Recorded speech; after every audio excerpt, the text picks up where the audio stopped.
Okay, so again, good evening, ladies, gentlemen, ministers, TDs, senators, elected members, executive, and a very, very special welcome to those of you who are joining us online.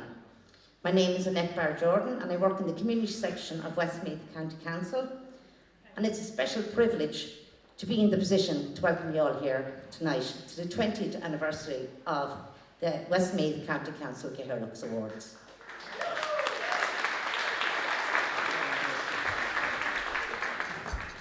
These awards have always held a very special place in the work we carry out in Westmeath County Council.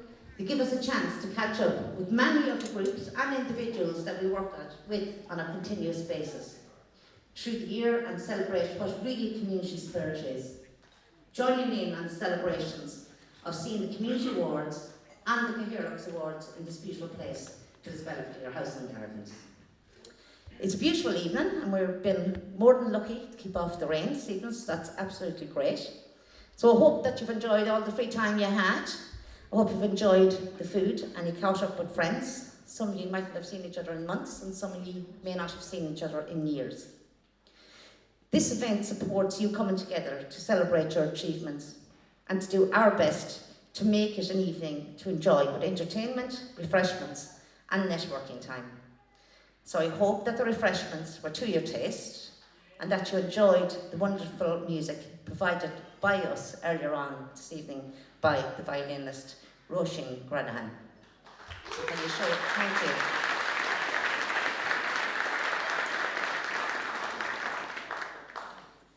And now to introduce our MC for the evening. He is an Irish radio and television producer and presenter, as well as an actor, musician, magician, and billiards champion. He worked on both sides of the mic and camera for public service broadcast radio television Éireann for over 40 years, retiring from RTE in June 2020. But this man did not really retire. Actually, I think he became busier than ever before, emceeing at events, refereeing World Snooker Games across the world, and many other activities. He's even known to tell a few tales, some of them tall, like himself, and some of them from his own many experiences. He's even known to break out in song once in a while. So backed by popular demand, can I introduce you to our MC for tonight, none other than Mr. Angus McAnally.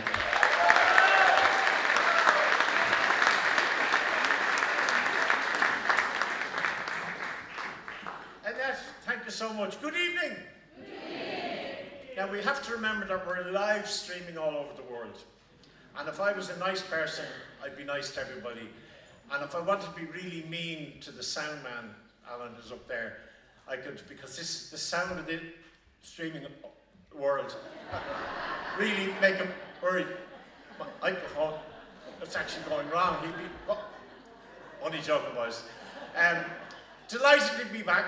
We had a great night here last year, and it's wonderful for me, I suppose, as a presenter, to be asked back to do anything, because you wonder every time you make a show yourself, and would they not ask back? You mentioned magic. I'll do one little thing before we start, because I saw an Irish magician one time, and he had 1, 2, 3, 4, 5, and 1 of 6 cards, and it looked like he threw away 3 of them. And he still had 1, 2, 3, 4, 5, and 1 of 6. And when I saw it the first time, I was stunned into a silence like you were. And I said, how did you do that? And he said, how did you do what? I said, did you have 1, 2, 3, 4, 5, and 1 of 6 cards? And did you throw away 1, 2, 3? And did you still have 1, 2, 3, 4, 5, and 1 of 6? I said, I did. He said, that's actually very easy to do. All you have to do is you rub your hands, you go 1, 2, 3, 4, 5, and 1 of 6, and you throw away 1, 2, 3, and you said you still have 1, 2, 3, 4, 5, and 1 of 6. So I went home and I practiced like mad for about 2 years. I got the cards, I rubbed my hand, I went 1, 2, 3, 4, 5, and 1 of 6. I threw away 1, 2, 3, and it didn't work. It really didn't work. I only had 1, 2, and 1 was 3 cards. And if I'd been a good magician, I would have had 1, 2, 3, 4, 5, 1 of 6.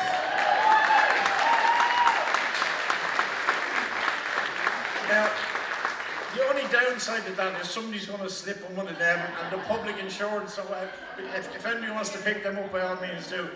Anyway, I'm absolutely, yeah, look at it there now. That's the most work that O'Rourke has done for a long time, you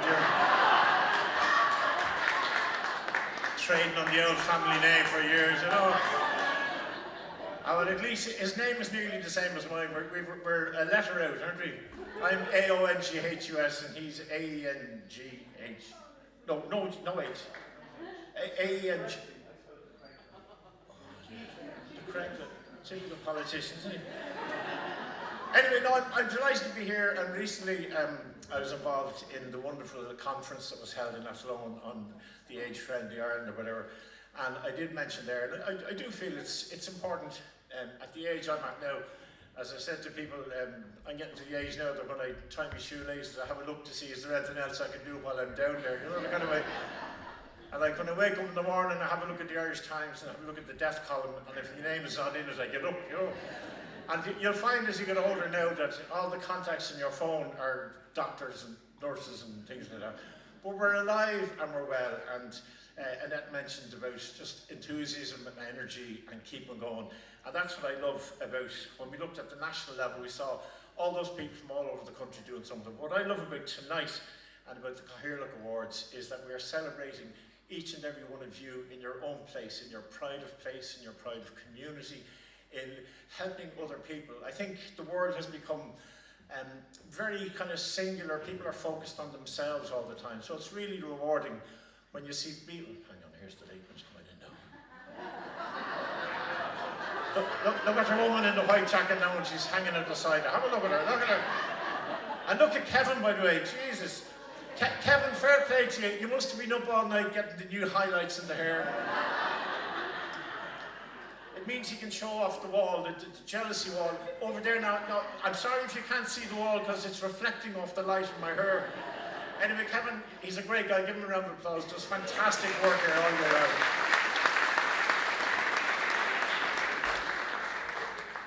No, madam, do you want to come up? It's okay. I won't make a show. I promise I won't make a show of you at all. Have we a seat for you? What's your name? Where are you from? Have you got a television license? Are your taxes up to date? Have you tax in the car? No, see, come, honestly, there's a seat up here. No, I think she's going to stay down there. Anyway, but it is brilliant to see you all coming together and to celebrate. And do you know what I think we'll do before we go anywhere else? Why don't you all give each other a round of applause for everything you've done in this year? It's fantastic what you've achieved.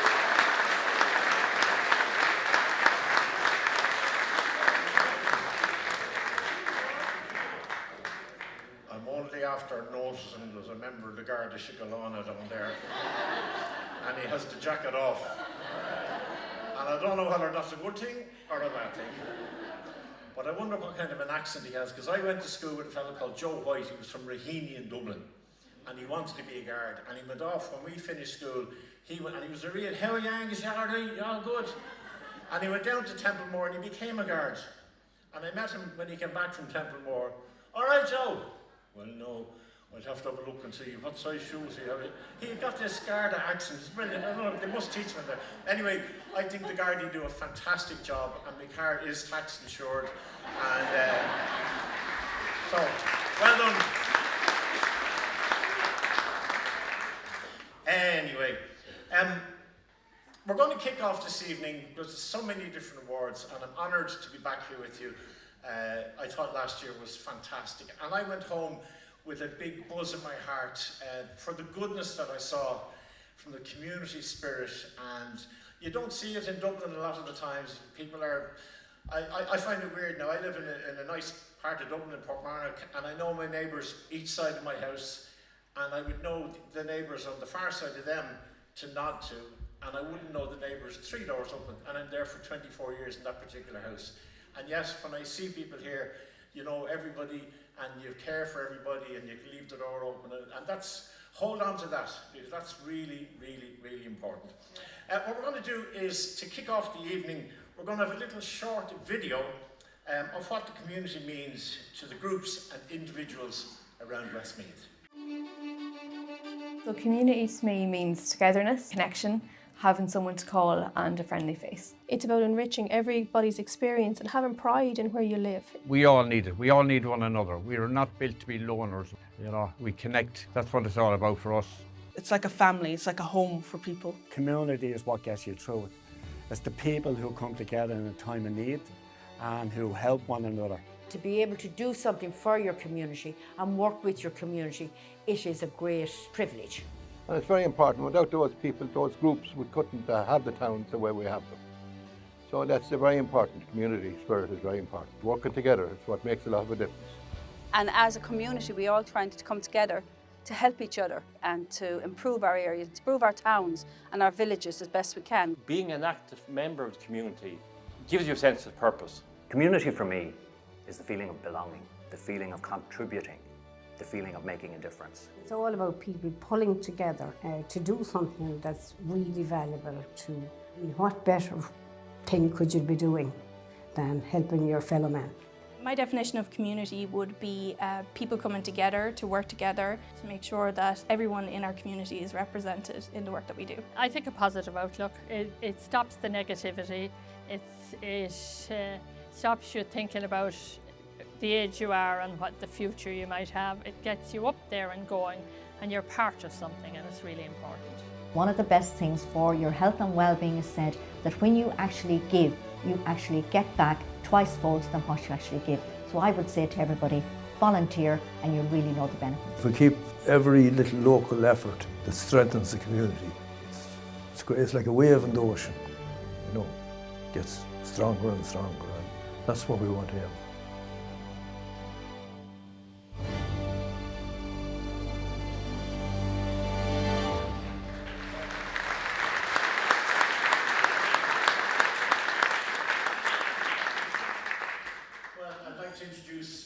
Special guest, and I suppose the lady after whom these awards are named at the moment. And I'm really proud to have met her recently in Athlone, and also to realise that she had broken the glass ceiling that had been there for over 100 years. And I think these little victories will ripple and run across the country. I think it's really, really, really important. She has become the first female Cathaoirleach of Westmeath County Council. Please welcome Councillor Aoife Davitt.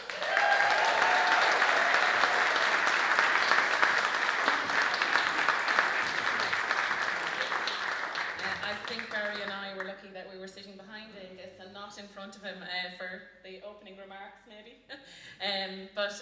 Yeah, thank you, Angus, for the lovely words there. So, Agwina Ushla, Accordia, good evening, everyone. Kid me the Fáilte Riv Goléir an Seo Anocht, Quid Gradam an Cathaoirleach da Conde na Hirvi. Tá Ás agus Brodorm, Fáilte Carrov, Goléir an Seo I Belvedere Nocht, agus Gamai a Cilúra na Daoine, agus na grúpi a dhéanaan obair iontach fud an Conde. Is ihe anna speisialta é seo chun aithníos a thuairt don na spríd pobal agus don obair daoinach atá comlóidir sin I Conde na Hirvi. It's a great pleasure of mine to welcome you all here this evening as we gather to celebrate the people, groups and communities who make County Westmeath such a special place. As Cathaoirleach of Westmeath County Council, it is a tremendous honour and privilege for me to welcome you all here, our nominees and award recipients, your families and friends, my fellow elected members, our Chief Executive, the staff of Westmeath County Council and representatives from community organisations across the county, and all those who give their time so generously and their talents to others. I would also like to extend a very special welcome to Angus this evening. We are delighted to have him here with us as our MC, and I think we can all agree that we're in very safe hands tonight. As you can see, I wrote this before tonight, so I'm not sure afterwards now, but anyway, it will be a roller coaster, I'm sure, that we will all enjoy. As we gather this evening together, it is very fitting that we reflect not only on tonight's celebration, but also on the remarkable milestones that we are marking together. Tonight is a particularly significant occasion as we celebrate the 20th anniversary of the Cathaoirleach Awards.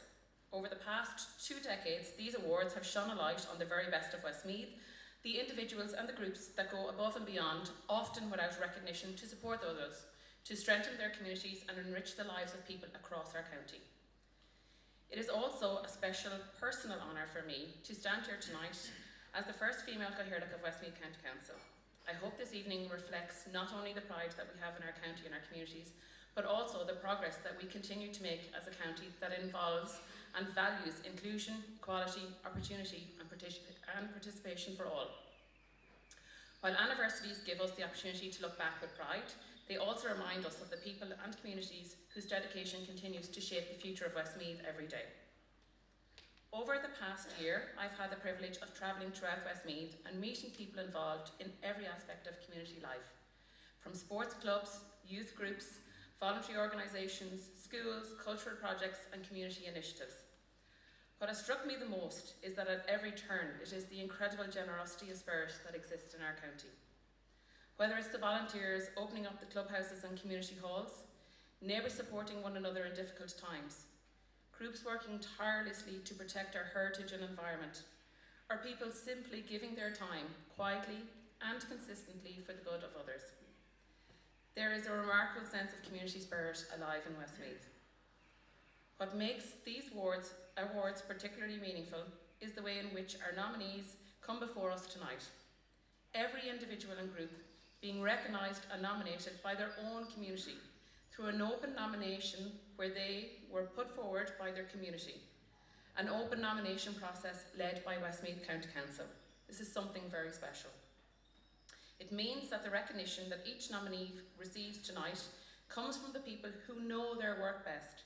It reflects genuine appreciation, respect and gratitude from their neighbours, friends, colleagues and communities who have witnessed their work firsthand and the difference that these people make every single day. It tells us that these people whose efforts are seen, whose impact is felt and whose commitment is deeply valued. Having reflected on the spirit of volunteerism and community that defines our county, it is important to recognise the many different ways in which that contribution is honoured this evening.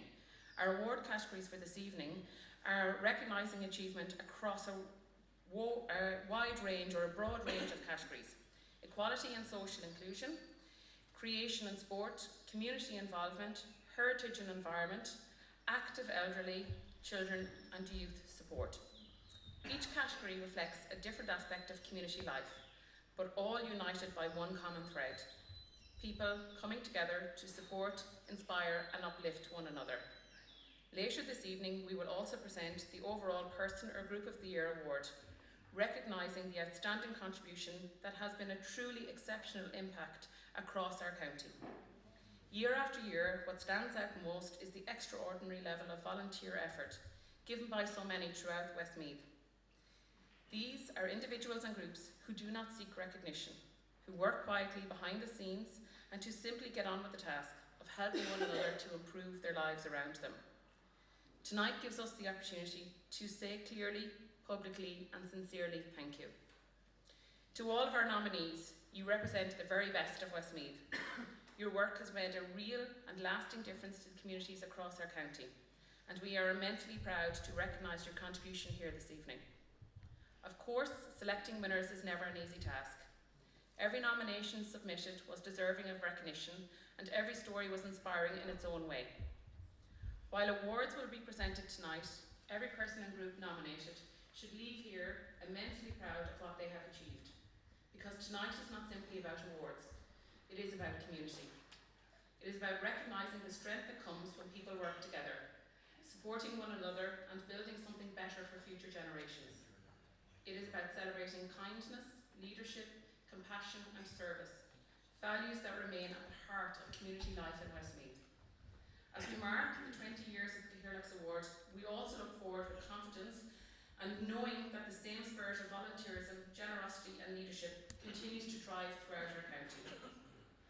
Before we conclude this evening's opening remarks, I would like to take a moment to acknowledge and to thank those who have helped to make tonight possible.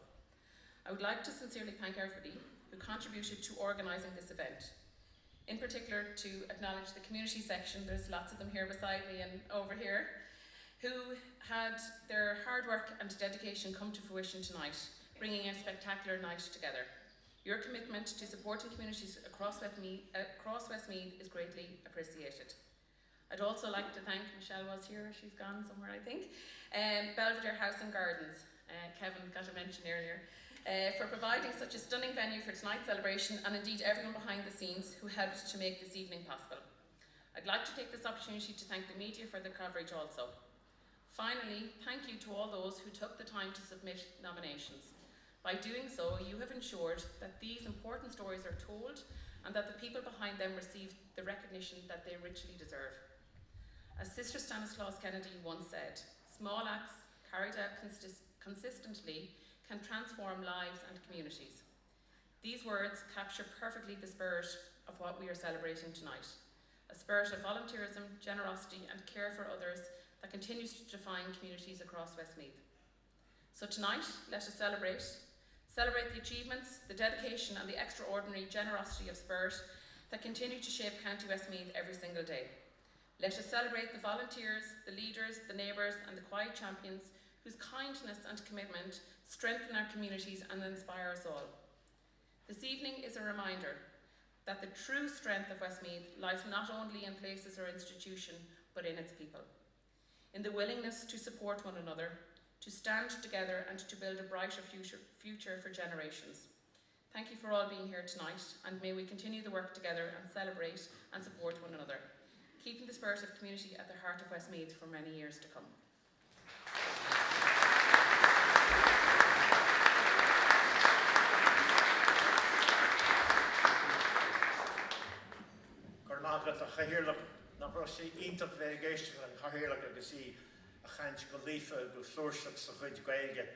It is really lovely to hear a politician with beautiful Irish like that. Would that everybody had that ability to use the language.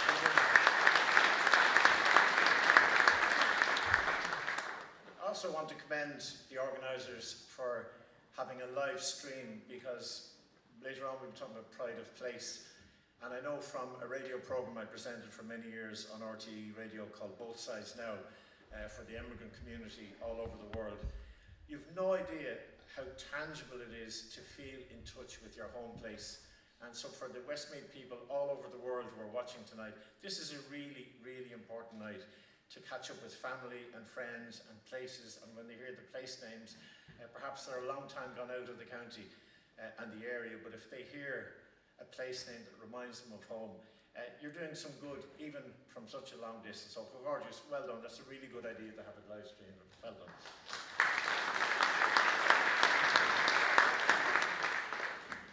Just before we have our first award, I want to introduce a man who's really an avid supporter of community and all that that represents. He's worked with many of the groups who are here present tonight, and he supports them in their work and continues to look after supporting community, which is really important across all of Westmeath. I had the pleasure of being with him for a couple of days in Athlone recently, and I was greatly taken by the work that he has done and the targets that he has set going forward.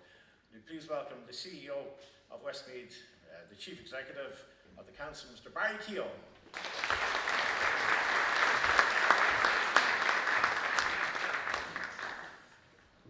Good evening, everybody, and you're very welcome to the lovely Belvedere estate this evening, and it's nice to see all the familiar faces that have dealt with over the years, so delighted to see you, and I hope you enjoy your evening. Just to acknowledge Councillor Aoife Davitt in her role as Cathaoirleach of Westmeath County Council, and to thank Councillor Davitt for the fantastic leadership that she's given to the Council over the last 12 months. It has been exemplary. So much has been achieved in that period, and so much great work done on behalf of the people of the county. So just to thank Councillor Davitt for that.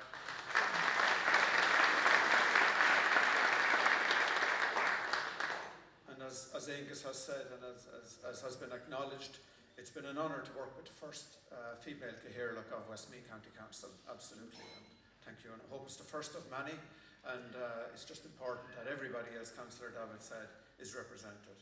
Just to acknowledge all the other councillors present here this evening as well. It's fantastic to have a good set of county councillors in the county. They are an essential link between you, between the communities and the people who live here, and government. And they represent people on an ongoing basis. They form policy for the council. They inform the decisions that are made. They make many of the decisions that are made that influence the lives that everybody makes. And it's so important that people put their hands up, go for election, and stand to represent their communities and do the work that's required. And it is work. It is hard work at times, but it's important that good people do it and represent you. So just to thank all the councillors for their work over the last 12 months as well.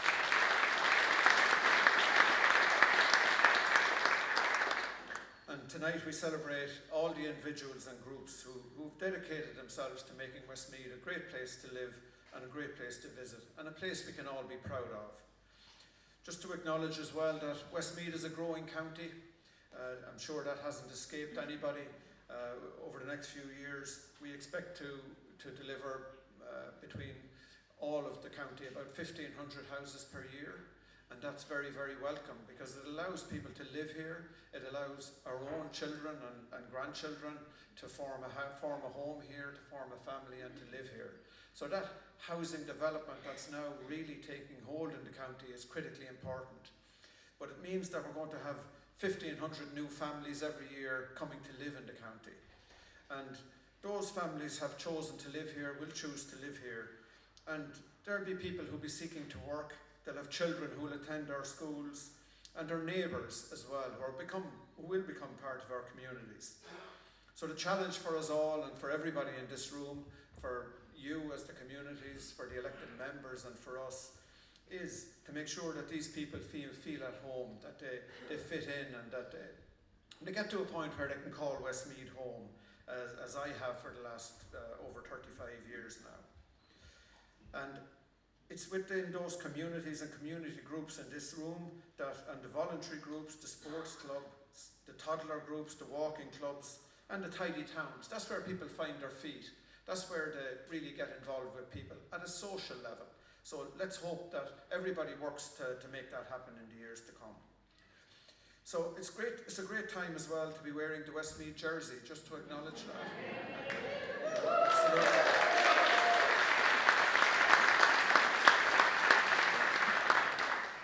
It's been a fantastic year, and I'm sure there's more to come. Nobody's finished yet. The Delaney Cup was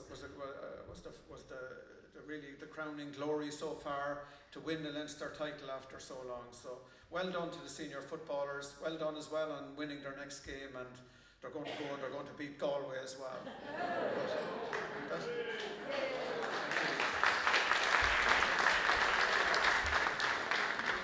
But that didn't come out of thin air. In fairness, a lot of work has been done on the football, and Scolvera here in Mullingar won the All-Ireland this year for the first time in a long time as well.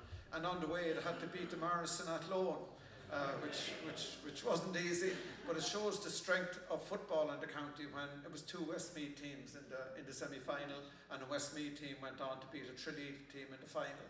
So well done to them all. Not forgetting the Athlone women's soccer team, the underage teams who have won All-Irelands, the great athletics victories and representation that we've had at national and international level. And not forgetting as well that we have 3 government ministers in the county now. That has never happened before. We have 2 junior ministers, or ministers of state, and then we have a senior minister at the cabinet table in government. So again, it's a great time for the county, and we're proud of them all, everybody who represents the county in any capacity. So well done.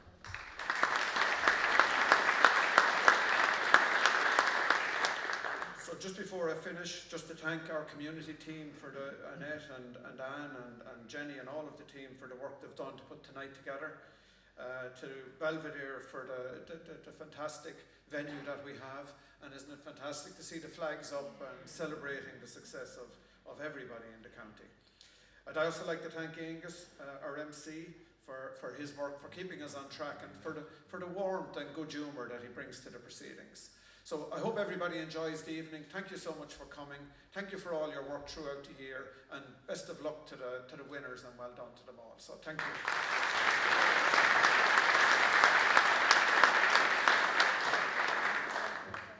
Just wondering, at what stage do you stop being a runner in and become a Westmeath person? How long do you have to be out of Wexford for it? Just remind me very briefly of when I heard you talking about the football, and there were 2 Castle Pollard hurling fanatics were having a drink in the bar, and they were looking at the television and Pádraig Harrington, these mad hurlers, these lads, and they were looking at Pádraig Harrington, and one of them says, "There's Pádraig Harrington there now, and he's hitting that driver ball 300 yards 300 yards. Imagine hitting a ball 300 yards. And the other fellow says, yeah, and why wouldn't he? And nobody marking him.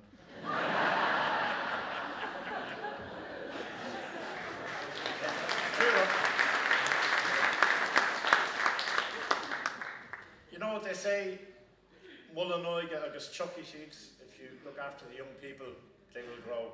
So our first award, it focuses on something that shapes all of our lives, a subject that challenges, it inspires us and calls on each and every one of us to play our part. That's the environment and climate action. You may have seen recently David Attenborough reached 100 years of age, and he's bright as a button. And I saw sadly today Ireland's oldest woman, she got 109. So, you know, we're living longer, which is absolutely fantastic. But David Attenborough has spent his lifetime trying to get us all to care about our natural world. And he famously said, the future of humanity, and indeed of all life on Earth, now depends on us. No pressure, but I think he is actually right. And I'm delighted to say I just went mad last week, and I'm collecting it now next week. It's 4 years old, but I've moved to a full electric car. Now I have an old hybrid, so I think we'll all make our own little bits of contribution. It's also going to be about half the price of flipping diesel, you know. But thanks to the government for taking 50 cents off, whatever it was. They're all great, aren't they wonderful?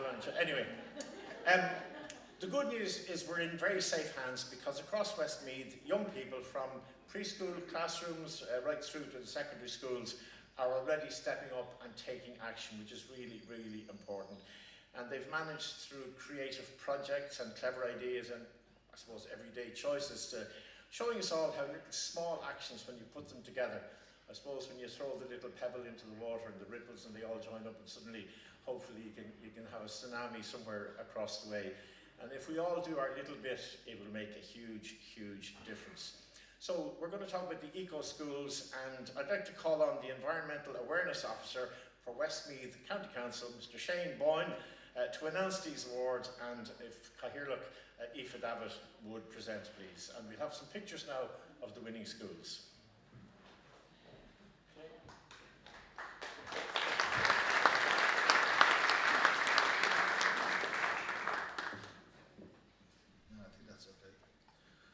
Cathaoirleach, Príomh-Phonastóir, Didi Uisler, agus Macarja.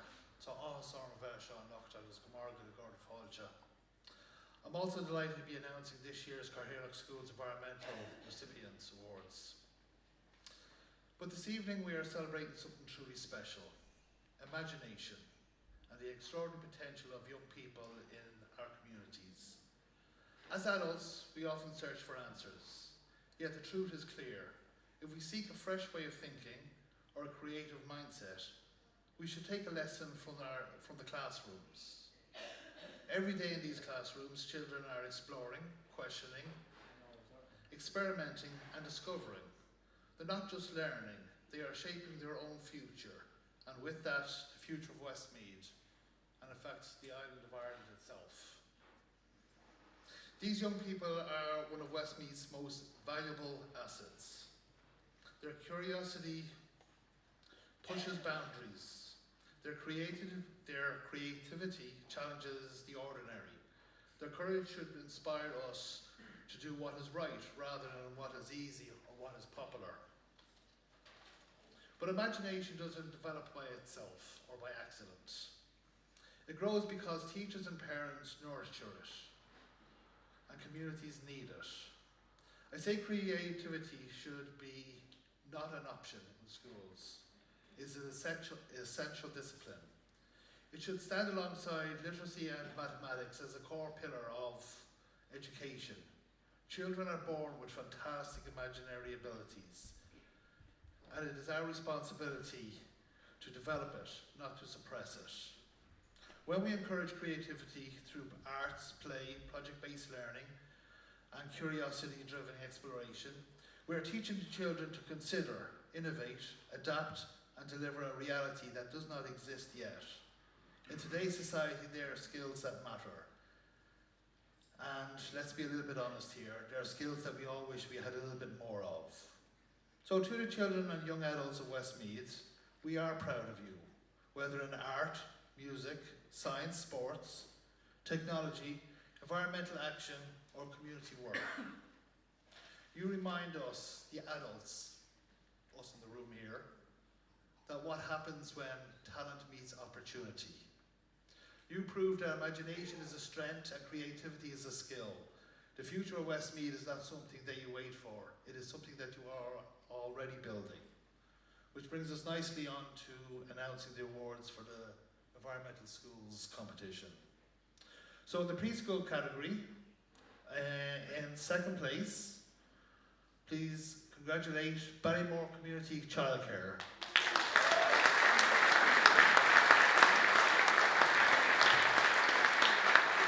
And in first place, Green Park. Sorry.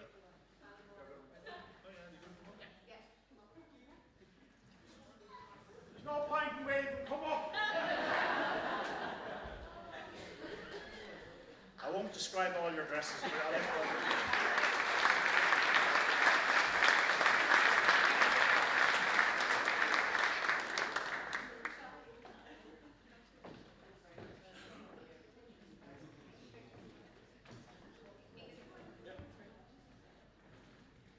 Come on, John. And most of the pictures will have people with their eyes open. Most of them.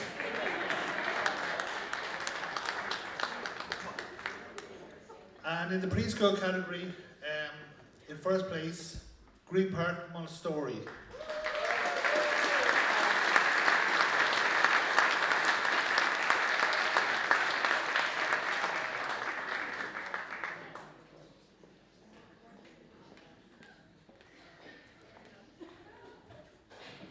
Your woman in blue says to me earlier on, I recognise you.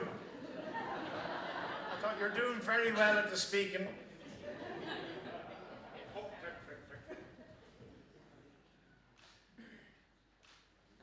I'm glad you got a seat, man.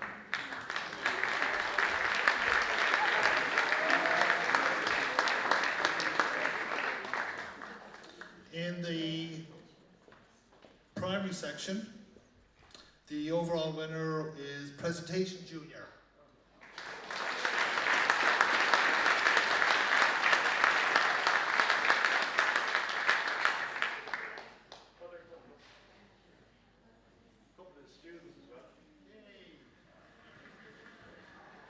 Give them a round of applause. Some of the students are coming up. Come on!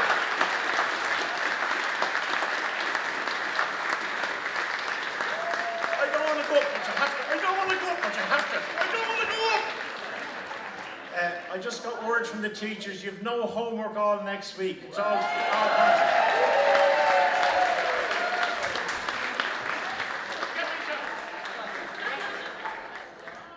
In the second school category, in runner-up place, St. Joseph's, project number 2. Well done.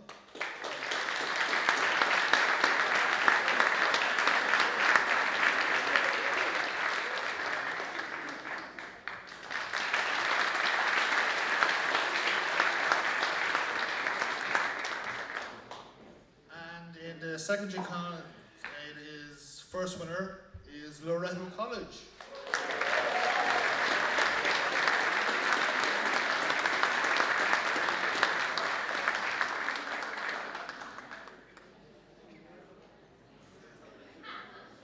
They're a very united school because 2 of them got the big seats at the front and the other one said you can shag off and stay on the back.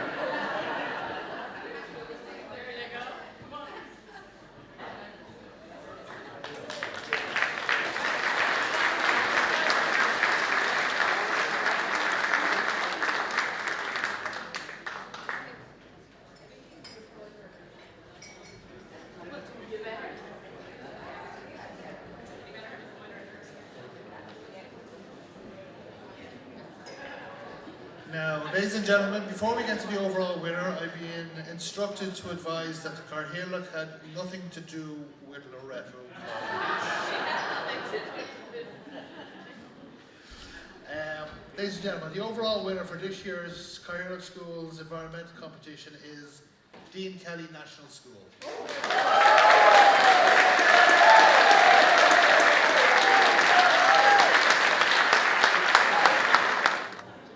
Downing, they're here, so we'll pick again.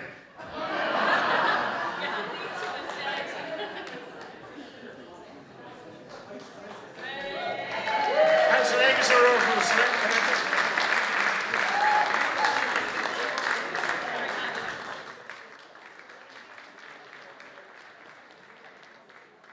Our next business is announcing this year's Environmental Film Awards recipient. But before we get to that, I would like to pause and recognise a ripple effect from last year's award winner at Lone Community College. Their film didn't just win an award, our award. It went on to claim a number of national honours, and then it represented Ireland on the international stage. A deserved moment of bragging rights for them and a quiet moment of pride for the rest of us. With that in mind, I deliberately changed the brief for this year's competition. Instead of chasing last year's success, we asked the students to focus on learning and authentic storytelling. We wanted films rooted in local concerns, highlighting bad habits through the voice of young people. Films that didn't need blockbuster budgets, but imagination. Some good old-fashioned grafting, some dodgy acting of course, but a whole lot of fun while making it. Now, ladies and gentlemen, I've learned many things from working with students over the last while. As an example, they're far more confident in their abilities than I ever was at their age. They question everything, including myself, and they carry a mix of curiosity and determination that is both inspiring and occasionally mildly terrifying. But the biggest lesson, no matter what challenge I set, no matter how much I reassure them that it's perfectly fine not to hit perfection, the students maintain two priorities. Yes, first, complete the task. But the second, which is far more important to them, is to somehow prove me wrong, somehow, every single time. Like as again an example, I asked the schools not to feel pressure to match last year's entries, but the students had other intentions and went straight to their favourite default goal, somehow to try and prove me wrong. So now that I have the stage, even only for a few minutes, I have two things to say to all the students out there. First, it is slightly frustrating to me that you try and seize every possible opportunity to prove me wrong. But secondly, never ever stop doing it.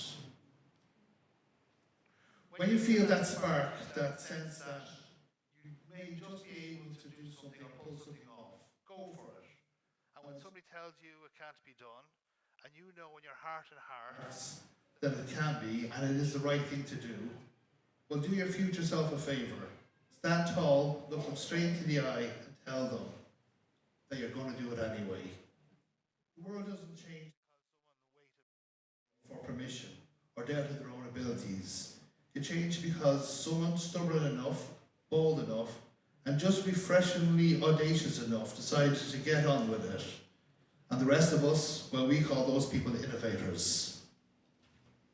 And if the doubters still doubt you, just remind them that you have a Westmeath mammy, you have 6 rolls of duct tape, and enough determination to fuel the DeLorean to 88 miles an hour, and an 80s playlist that refuses to quit.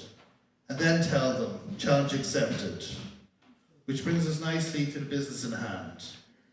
The judges were struck by how many of this year's entries showed that environment change doesn't always have to be a grand gesture. It so often starts with one small act that quietly grows into something. This year's Environmental Film Award goes to St. Joseph's Secondary School, Rochford Bridge.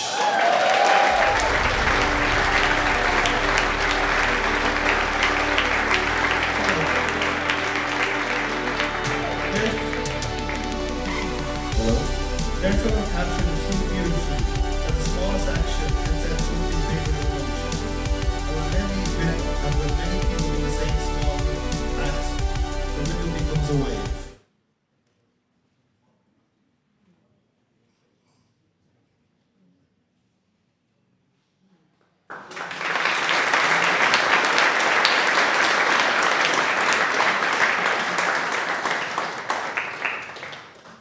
much, ladies and gentlemen.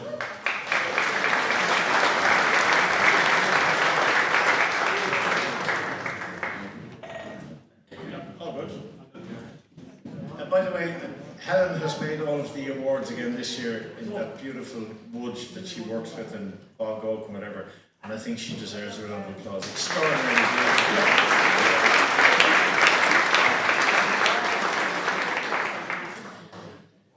Now, we move to the Tidy Towns Award next, ladies and gentlemen, and it links in nicely with the environmental category we've just celebrated, because while our young people are leading the way in the schools, it's where the wider community actually steps in.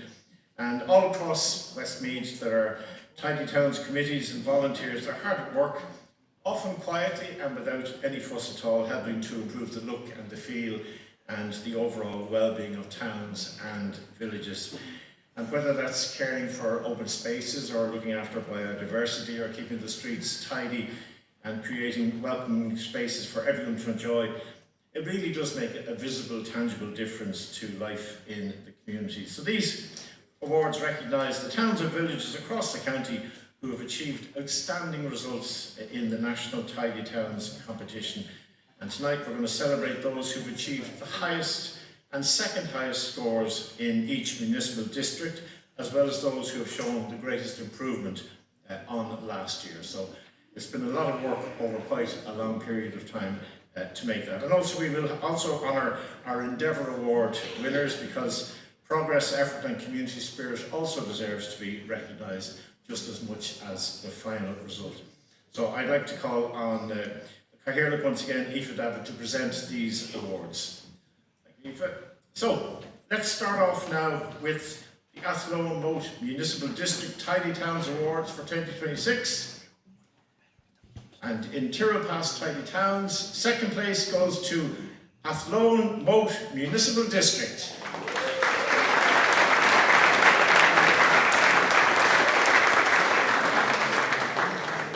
So if we have a representative. What? Oh, sorry, what did I say? Yeah, sorry. And it's Tyrrell Pass Tidy Towns, yes.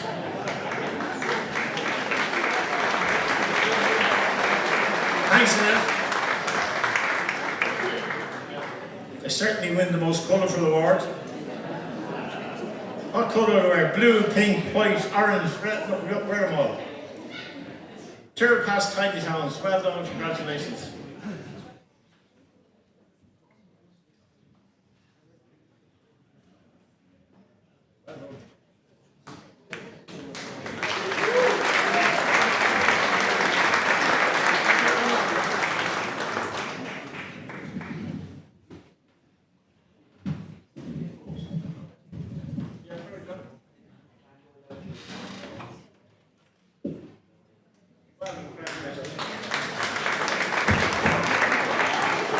It's only money.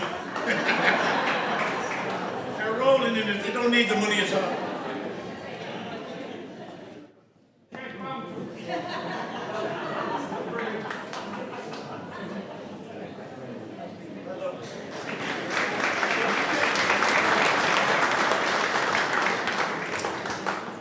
First place in the Endeavour Awards in the Athlone Moat Municipal District goes to Cathaoirleach Tidy Towns.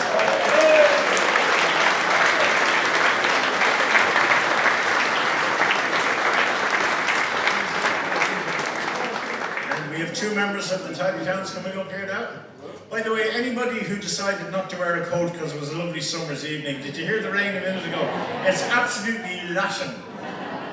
A good job you're not wearing. Do you remember the crap hats you used to wear going to the All-Ireland and the colours of the team would be dripping down your face?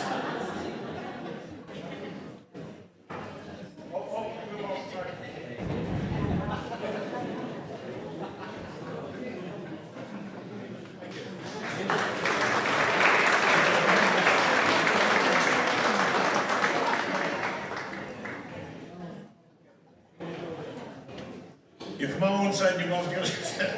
In joint second place, the Endeavour Award for Athlone Moat Municipal District, we go to the first one. There's two of them, but the first one is Glasson Tidy Towns.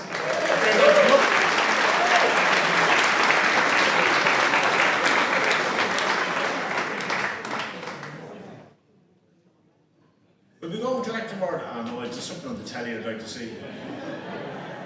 So the Three Stooges are going up to back. The Two Stooges.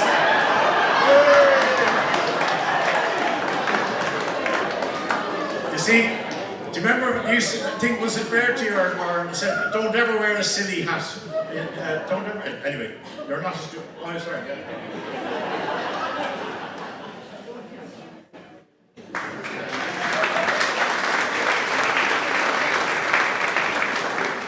By the way, if I say anything that annoys people, I'm very sorry. It's all meant in a humorous way.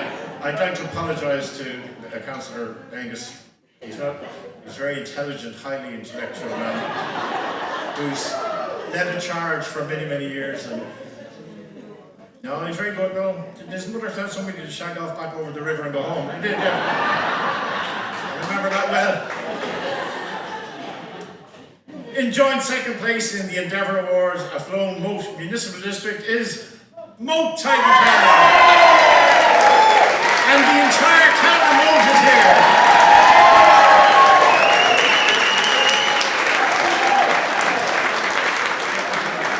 This is brilliant. They're all here, they're all clapping, and none of them are coming up. You go up, you have a tie on you. I've no tie. I have a tie, yeah. I'll pretend I had a tie and I took it off.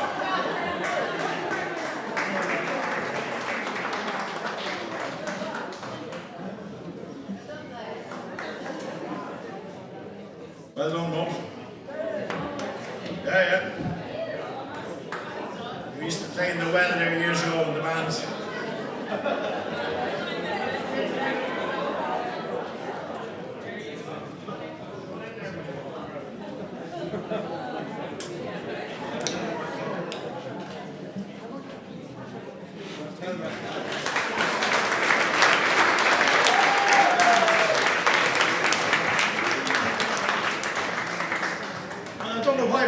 Biggest cheer we've had so far, so we'll have to see if any of the other communities can do better than that cheer. Oh, that's brilliant. I haven't even said who the next one is in their cheer. We move on to the Mullingar Kinnegad Municipal District Tidy Towns Award for Fihe. And in the Westmeath Tidy Towns Award, the winner of the Mullingar Kinnegad Municipal District is Multifarnham Tidy Town.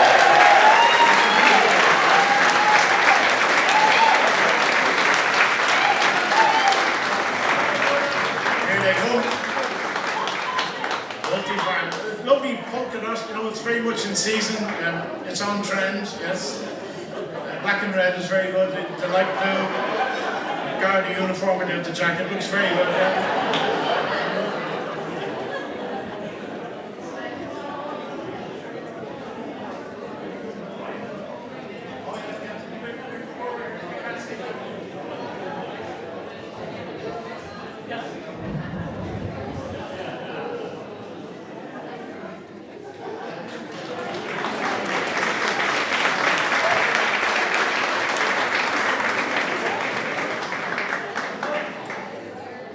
Now, the Mullingar Kinnegad Municipal District second place goes to Cathaoirleach Tidy Town.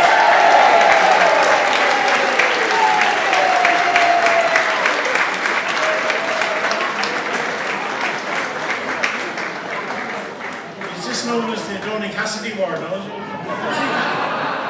Yeah. It's not where Nolan Sound is based, in Cathaoirleach, yeah.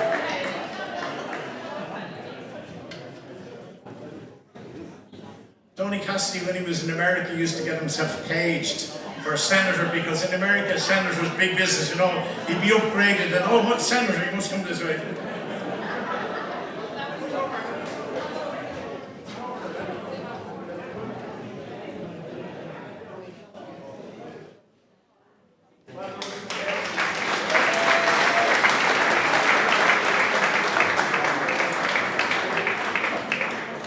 So the first place Endeavour Award in the Mullingar Kinnegad Municipal District Endeavour Award goes to Midtown Pass Tidy Towns.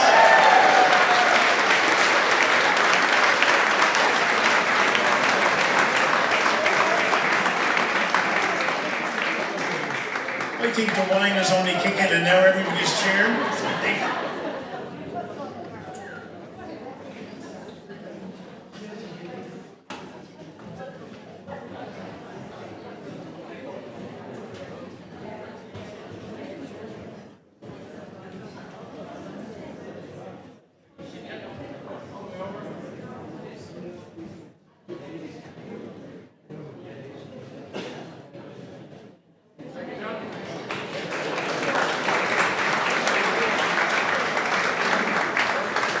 in second place, the Endeavour Award for Mullingar Kinnegad Municipal District. And this one goes to Collinstown Tidy Towns. The lads were sitting up front all night waiting for this to be done. We're not missing this one. We'll go in there at 4 o'clock in the afternoon. We'll get there first. You bags the seats. What about the food? Doesn't matter about the food, just sit there.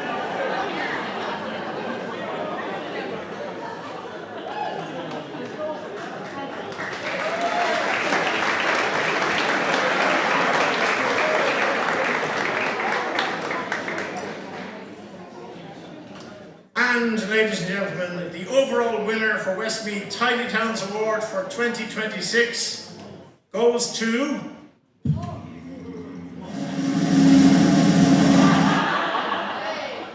You know, that's something you just like. That's fantastic. That's just brilliant. I mean, that's great. Fantastic. Wonderful. The winner is Ballynahound Tidy Town.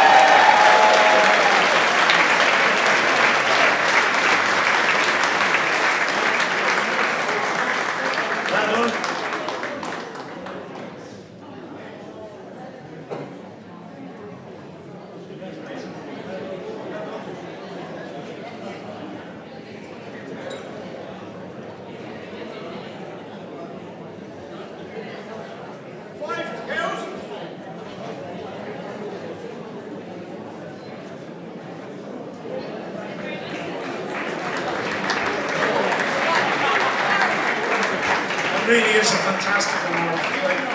That 5,000 will make a huge difference to all of their plans for next year, so congratulations. I mentioned pride of place earlier on, and this to me, I think is something quintessentially Irish. I don't know whether every other country in the world has it, the strength and the lengths that we have. And what I love about it is that it goes really right down to your area, your local GAA club, your town, then your county, maybe then your province, and then when you're away, being Irish. And I know from the travels that I've done, and the inordinate sense of pride you have in being an Irish person when we win in sport or in theatre or in arts or fiscally or whatever. So it really, really, in my opinion, is very, very important. And the Pride of Place is an all-Ireland competition, brings together communities all across Ireland to celebrate what makes each place unique. And let's face it, they all are unique, not just buildings and landscape, but the people. It's your home, it's where you live, it's where you work, if you're lucky, if you're not having to commute miles and miles and miles. And I think it really does recognise the whole essence of community spirit. How people can support one another, how they can create inclusivity in areas, which is really important, and there are areas in Ireland where that is simply missing, and hopefully better work is being done now to make Ireland a more welcoming and inclusive society. And also to have somewhere that's vibrant to live is really, really important, and it really does shine a light on the quality of the people in communities. Very, very important. And I know that last year's winners, the Live Longer and Prosper programme in the age-friendly category, did really, really well over the last year. So they have been a powerful example of community in action. So the Pride of Place Award for 2026 goes to a service that provides support, safety and compassion to those who need it most. A place where dignity and care are at the very heart of everything that they do. And everybody deserves dignity in their life, in their early years, in their later years, or whatever. So I'm delighted to announce that this year's winner is Esker House Domestic Abuse Support Services in Athlone. And to make this presentation, once again, I'd like to invite the peer of Aoife Dobbin to make this presentation to Esker House Domestic Abuse Support Service in Athlone.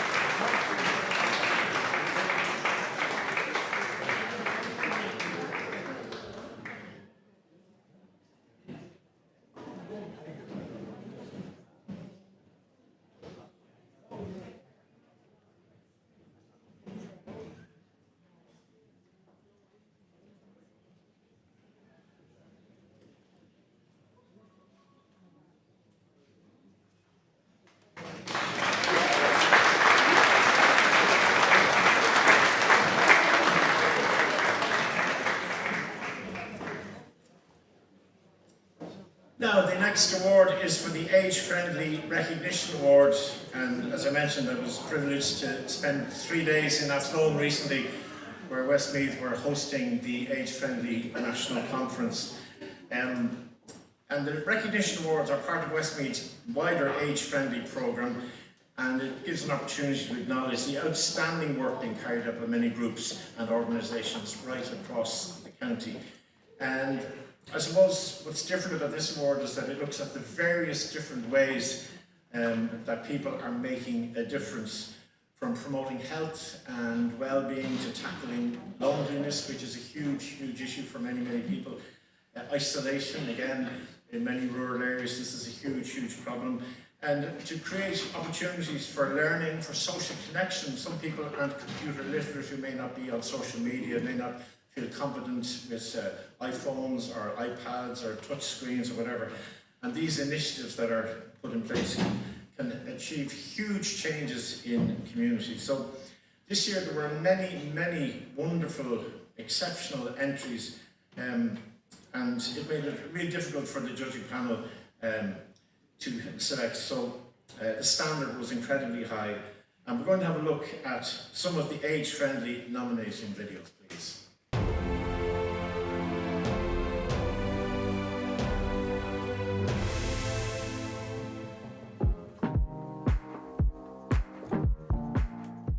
Hi, I'm Michelle. I'm an older person support worker here at Athlone Community Services. So Athlone Community Services was established in 1982 to provide the community here in Athlone and its environs with a broad range of community support services. So in recent years, we've developed our older person support service. So the aim of our older person support service is to help older people in our community remain connected, active and engaged within their local community. So on our older person support service, we have our companionship service.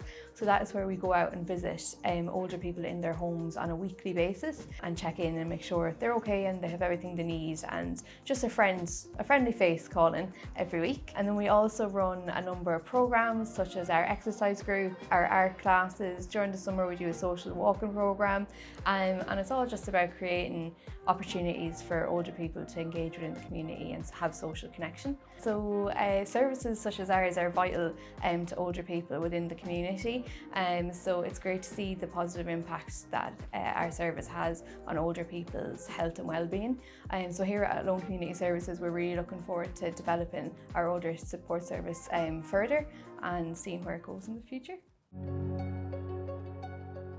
My name is Bridget Gallagher. I'm the Secretary in St Dominic's Community Council, and I've been working with them for the last 12 years, since I retired more or less. The primary aim of St Dominic's is to enable the elderly to live with dignity and remain in their own homes for as long as is possible. And it's not just the meal, it's the face-to-face meeting with people, which is so necessary for their general well-being. Initially, about 25 meals per day were prepared, and now about 150 meals per day are prepared. We have an executive here of 13 people, and 60 plus volunteers deliver the meals around town.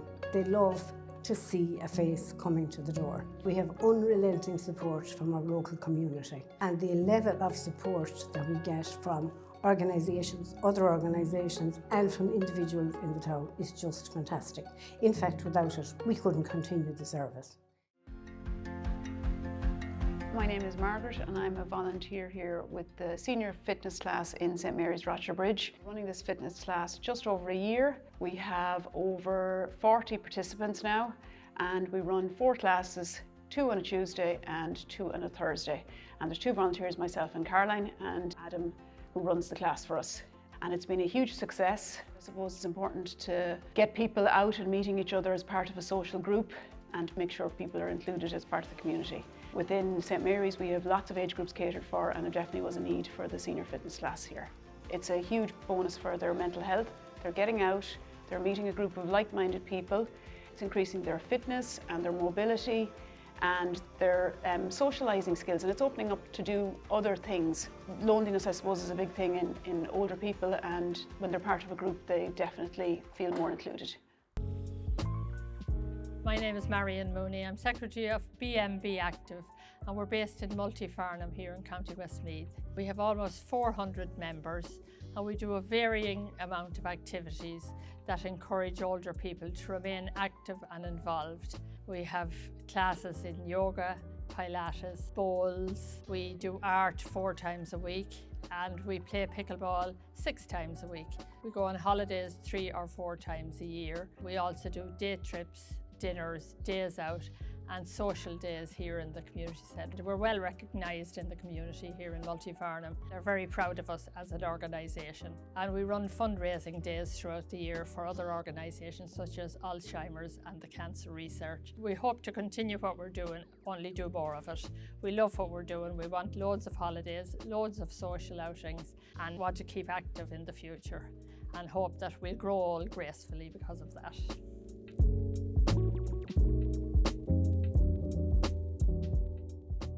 We have 4 winners tonight. So would you please welcome to help us present these the chairperson of Westmeath Older Persons Council, Hugh Farrell, and of course the age-friendly programme manager, a wonderful woman that she talks turkey. When she rings me and says, I need you at 4, you're there at 4 o'clock, and she'll email you at 2:30 in the morning and 7 o'clock in the night time and 12:30. And you have to answer within 4 minutes, or she comes out, she sits outside her house and waits for you to get up and put the milk bottles out. But I love her to bits, she's fantastic. And I'm talking, of course, of Ms. Annette Barjordan.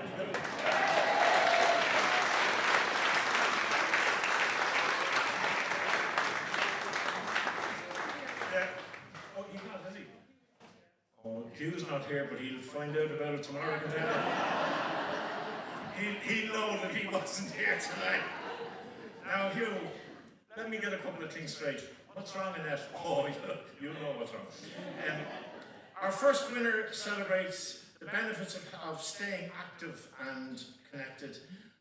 They have a seniors fitness class, which provides tailored fitness and mobility sessions, not only to improve physical health, but also to create a strong sense of community and belonging. So the first winner in the Age-Friendly Recognition Award goes to St Mary's in Rochford Bridge.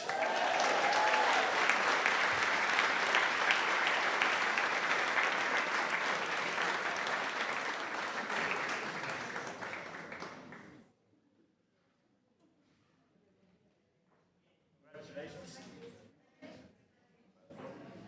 Colour coordinated, we're wearing green and white tonight.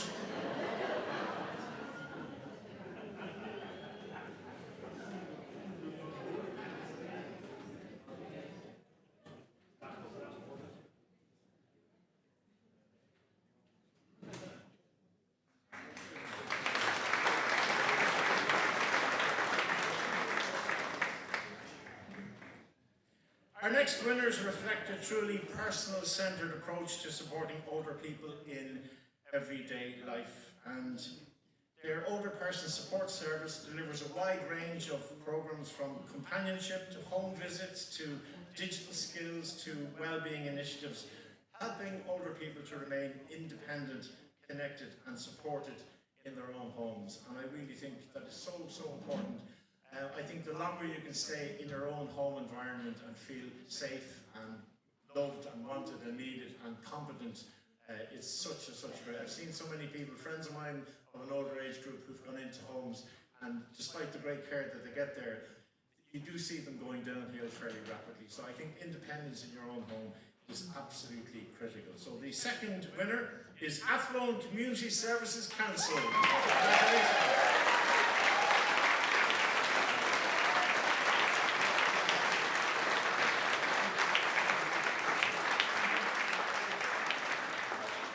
Congratulations. And you know the difference, of course, between a house and a home. A home is where the kids will put you when they get you out of the house. But my intention is to spend all the money and leave them nothing. They can have the house, but they're getting none of the money.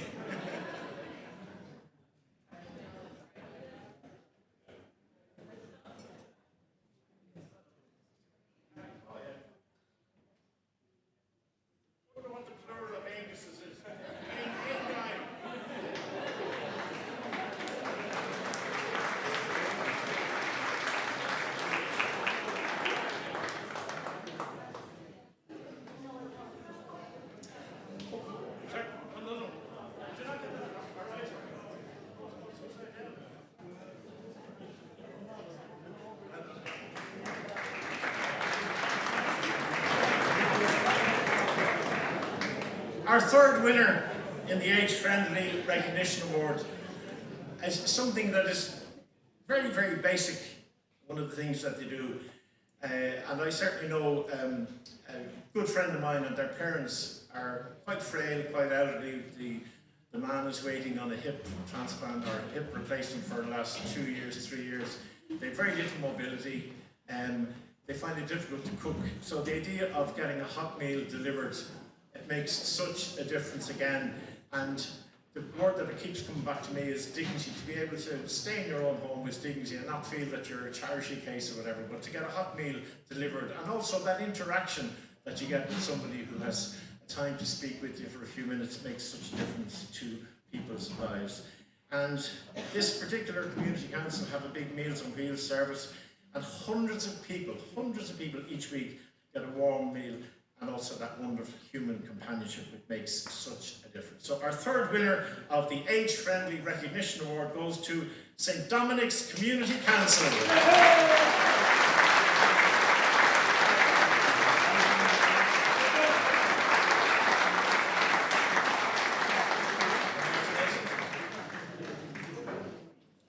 Well done to you.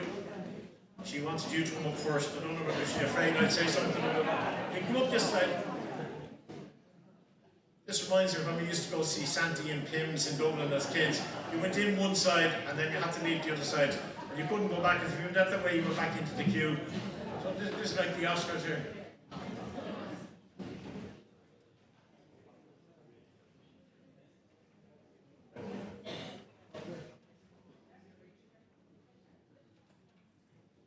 Must have millions of photographs, John. I mean, millions of photographs.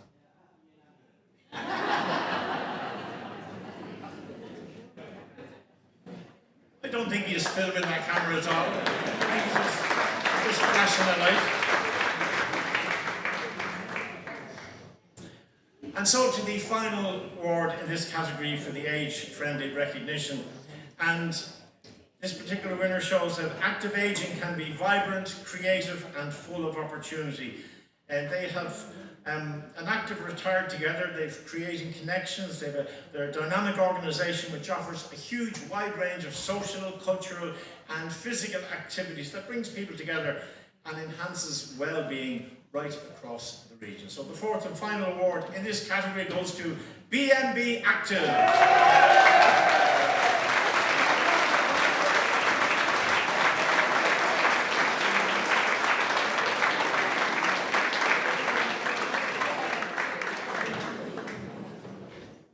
Just trying to see if they can make it up to the stage. You're doing great.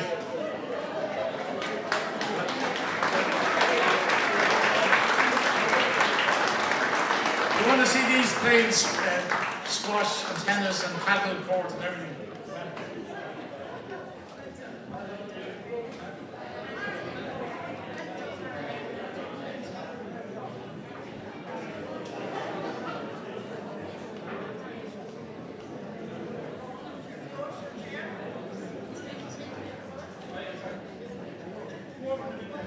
He said, "Can I not stand beside you? You're too tall."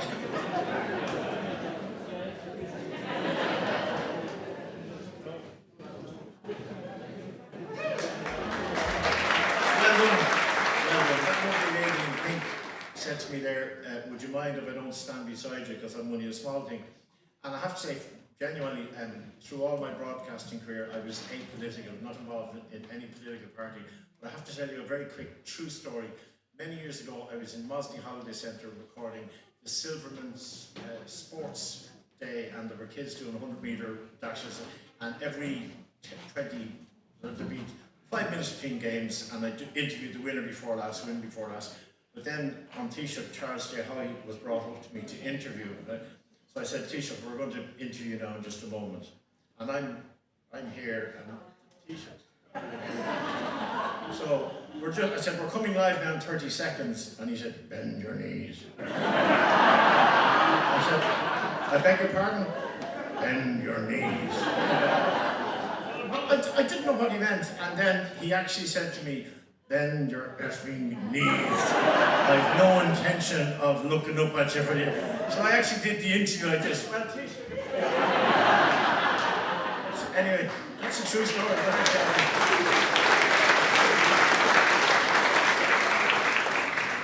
But I'm glad I tightened my belt anyway, so. And I bought a Charvet shirt then when I had the money. Anyway, we now move to the STEM Awards, which are really, really important. As I may have said last year, I didn't particularly enjoy school. I suppose I was a bit of a joker and I got a lot of slagging. I remember the maths teacher said to me one time, "McAnally," he said, "your father now, you're not in the Abbey Theatre now," he says, "but listen, I believe you have 3 siblings, so there's 4 of you there, and if your mother had only 3 potatoes, how would she divide them equally between you?" I said she'd mash them. However, STEM is really, it's true, isn't it? He said to me, remember Brendan Grayson, that great guy, if you had £5 in one pocket and a tenner in the other pocket, what would you have? He said, somebody else's trousers. Anyway, and so we come to the STEM Awards, one of the newer categories in the programme, but one that continues to grow in both popularity and importance each year, because science, technology, engineering and mathematics, and some people I know, which would be close to my own heart, coming from a theatrical family or an artistic family, with my son being an actor and my other son being an artist manager, my mum and dad having been an actor and my wife being an actress, is they're talking about calling it STEAM at some stage, which would be put the arts in there as well. And I must say, whenever the politicians knocked on our door to canvass, I used to flummox them because they'd be ready to go on housing and health, and I'd say, "What's your policy on the arts?" And you'd see the terror coming into their eyes. They had no idea. Anyway, so to anybody who's ever thinking of coming near where I live, just prepare something. Say you're going to make, I don't know, crayons available to under 4s or something like that. Anyway, science, technology, engineering and mathematics play a vital role in shaping not only our economy, but also the way that we work, the way that we live, and solve problems in our communities every day. And this award was brought in to highlight and encourage innovation and creativity and the practical application of STEM across Westmeath. And it's really nice to see how this has grown over the last while, not just in classrooms, but also in communities, in youth groups and creative spaces and real world environments, because whether we like it or not, some of this AI stuff is there. Some of it's very good, some of it is horrific, and we just need to mind how we do it. But it's really important that people are literate in science and technology, in engineering and in mathematics. I would like to introduce a gentleman who's going to present these awards to our wonderful worthy winners, a man I've had great respect for, not just because we share a name, but he is one of the good guys, Councillor Angus O'Rourke.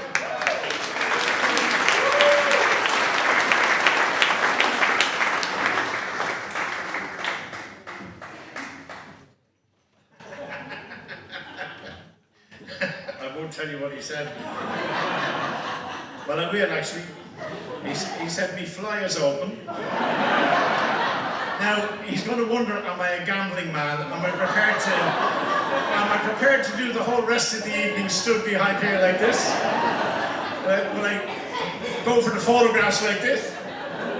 Or will I actually take a chance? Ah, feck it. Anyway, thank you for that, Councillor Angus. You're now on my hit list. I'm going to get you at some stage. You're after poking the bear. Not a good idea. Anyway, oh yeah.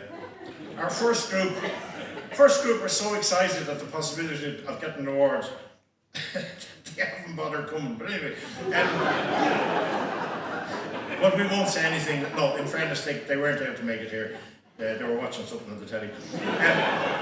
No, our first winners looked at STEM through the lens of storytelling and local industry, and they made a documentary film series where students explored real-world applications of science, engineering and technology by creating a series of short films highlighting local business and innovation. So I'm going to get Councillor Angus to present himself with an award.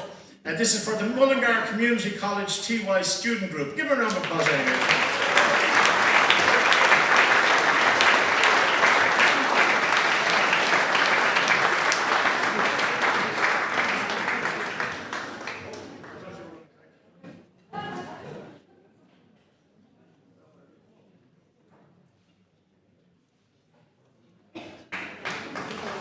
welcome, seriously welcome to Mullingar Community College. Our next winner gives young people a powerful voice through media and technology, and they have a talk radio skills camps, and it meant that there was a youth-led initiative developing skills in broadcasting, something very dear to my heart, to communication, to digital production, while fostering confidence, creativity and community connection. And it really, really is important. I'm amazed now, I've several grandchildren now, and one of them who's 9 was in the car the other day, and I said, I don't know how to make the radio work, and I went, there you are. And I said, how did you manage to do that? She said, I'm not 5, she said. So it is amazing to watch the level of fluency that you, mind you, an awful lot of young people now don't know how to turn a page in a book. They're trying to swipe it with their finger. Anyway, the next winners are Athlone Family Resource Centre for Athlone Creative Home.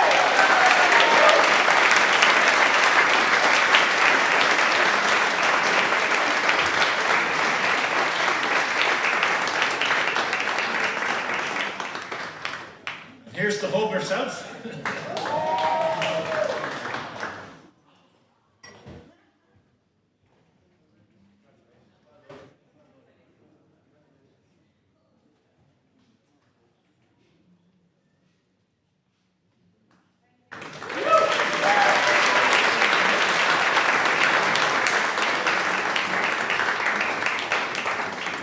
Our third winners in this particular category show that STEM can be hands-on, it can be great fun, it can be practical. And this is a scout group where young people develop real engineering skills through building structures, teamwork and problem solving in an outdoor setting. And I know as somebody who was both an ordinary scout, and then when I moved to Sutton when I was about 13 and joined Holt's Sea Scouts, it made such a difference. And I saw recently the other day, the Dollymount Sea Scouts managed to rescue a swimmer who got into difficulty under the wooden bridge in Dollymount, where the RNLI had been called, but they were like 25 minutes away, and the Sea Scouts, who were out on the water doing a drill themselves, got the young person and saved their life. So I admire scouting and all that they do. And the winners in this are the first 10th Westmeath Scout Group.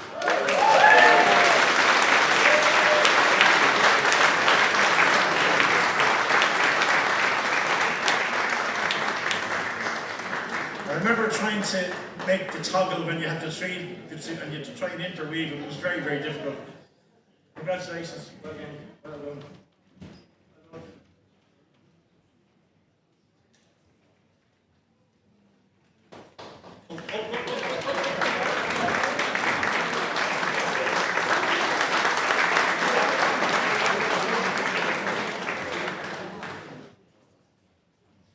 And our final winner bring STEM learning into a living, breathing outdoor classroom, which I think is even more fun.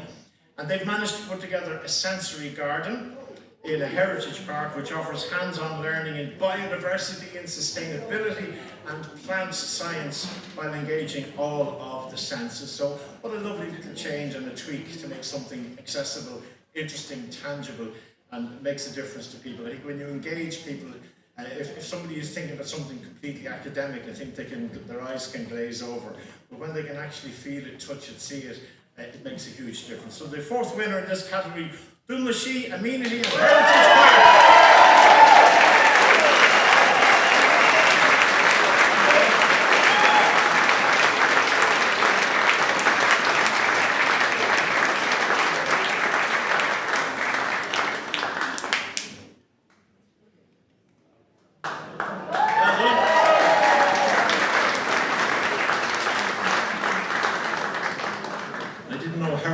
Was in the Dunlashi group.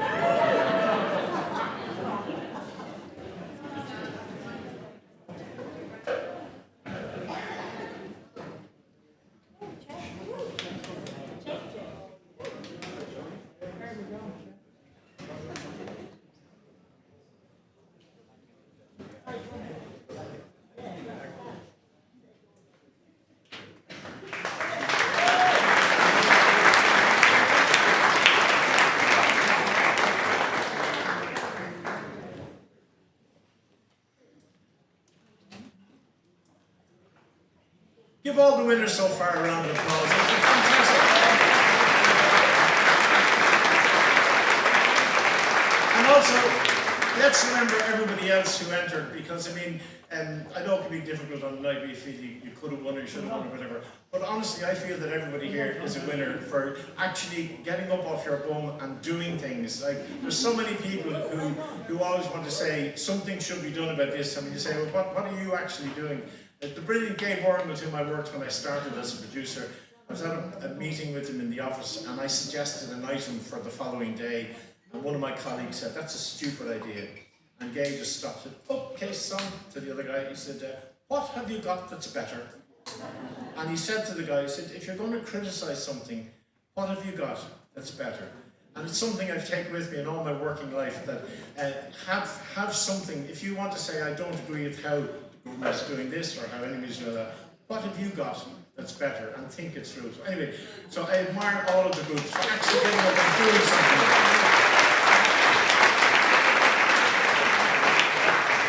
Next up, we have the Project of the Year for 2026, and this is on a big scale now, because you're not only just doing something, but you're trying to project forward to the future and make something that will be sustainable going forward.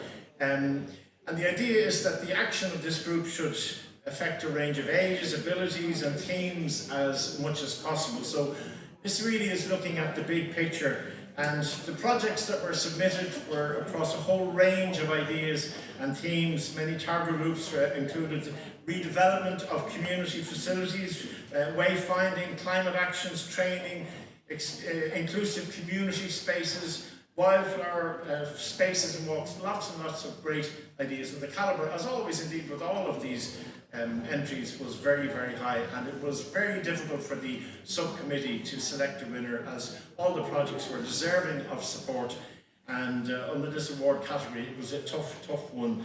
So these grants are awarded, and hopefully they will make a tangible difference to the committees who are running these going forward. And we have 5 winners in this category in the project, and each of whom will receive around about €2,000, which will make a fantastic difference, I'm sure, to the work that is being done, and give you also that little injection of enthusiasm and confidence and of well-being to feel like we are making a difference. So I'd like to call on Mr. Barry Keogh, the CE of Westmeath County Council, to make these presentations, please. And the first one goes to a group for their publication on Boris Amret's remarkable mosaics in Mullingar Cathedral, and the winner is Westmeath Archaeological and Historical Society.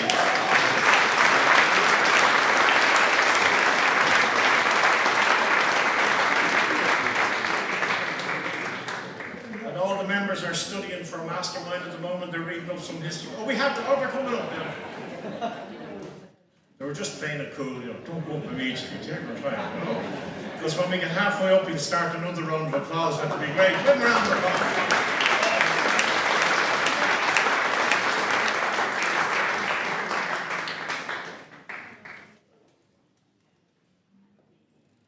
Well done, congratulations.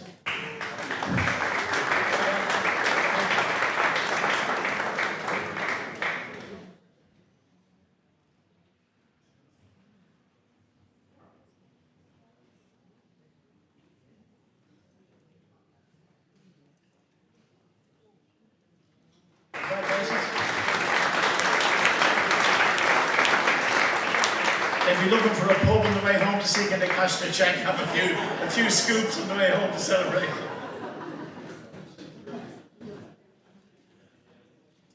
It's funny, my father's only remaining sibling, my auntie Imelda, died about 2 years ago at 97, I think it was, a fantastic age. And I was fascinated walking through the graveyard with her coffin going up to the grave. And all of the gravestones from the 60s and maybe early 70s were people of 62 and 65 and 58 and maybe 70 or whatever. And when you got up to the gravestones from 2020 or 2015 or 2000, whatever, it was all 75, 80, 85, which is fantastic. For those of us getting closer to the autumn of our days, we're all living longer, so it is wonderful. So I think graveyards are a very important part of life. And for all of us, and to remember people who've gone before us. So our second award tonight goes to a restoration group who've done fantastic work on the detailed records of hundreds of historic memorials, and it's St. Owen's Graveyard and Church Restoration Group.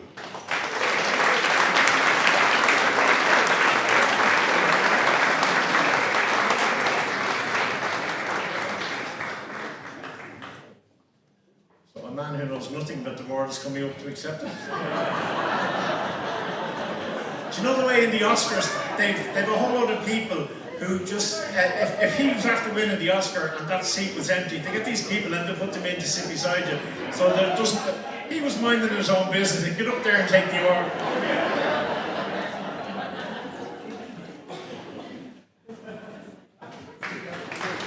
He's going to give us a 5-minute talk on the work they've done over the last week.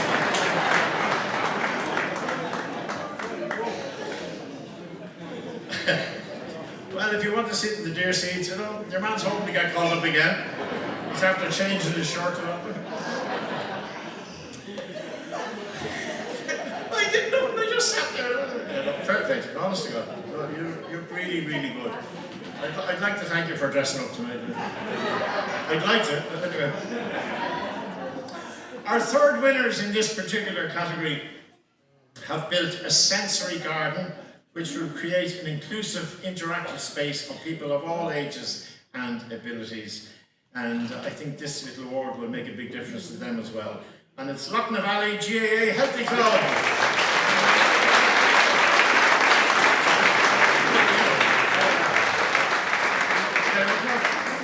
Oh, come on up, you did well. You're all right, come on up. No, sit down, sit down. Up like a light he was. I'll be on the telly. I'll be on the stream and they'll all see me.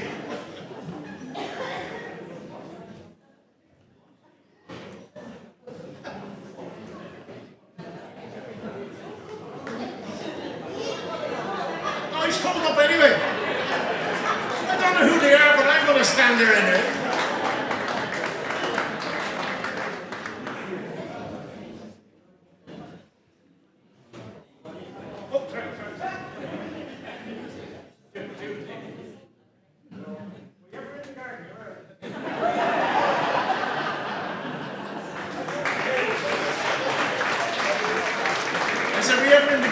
I played in it when he was 7.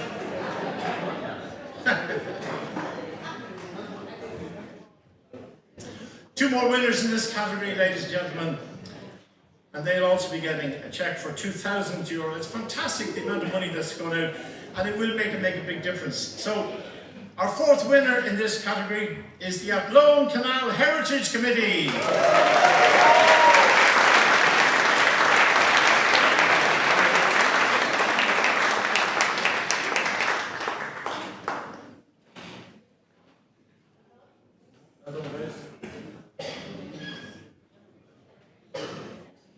Fella says I caught two whales in the Mullingar Canal. He said, 2 whales, yeah, 2 bicycle whales.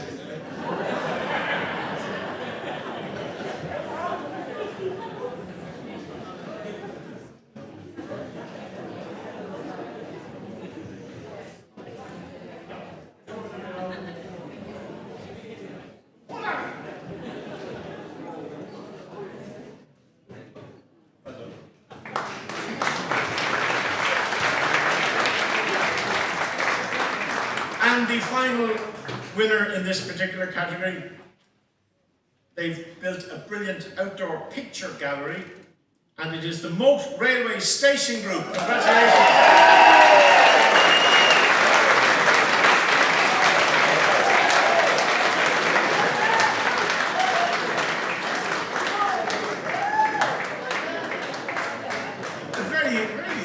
Vocal group and well done. Well, you were the same the last time. I roared and shouting. I think they stopped in 2 pubs on the way up here.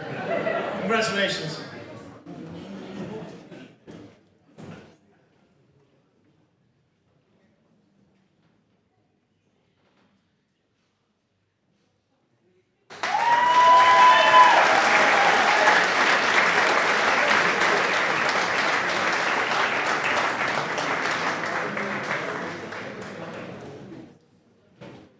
Well, it is fantastic because it is so hard to get funding nowadays, and I know from my kind of hobby and sport in billiards and whatever, trying to get sponsorship for things and for tournaments and stuff, it's really tough because there's so many constraints on people financially, and then you're trying to get people to raise money. So to get an injection like this for a hard-working group, I think it's really, really important that the boost it will give a committee and the people who feel, are we making a difference? Should we keep doing this? So when you get a couple of €1,000, it enables you to forward plan. So I think it's fantastic. It must be very difficult for the judges to try and figure out who gets what or whatever, but it's very, very important. So we move on now to our next award, which is the Residents Association Awards for 2026.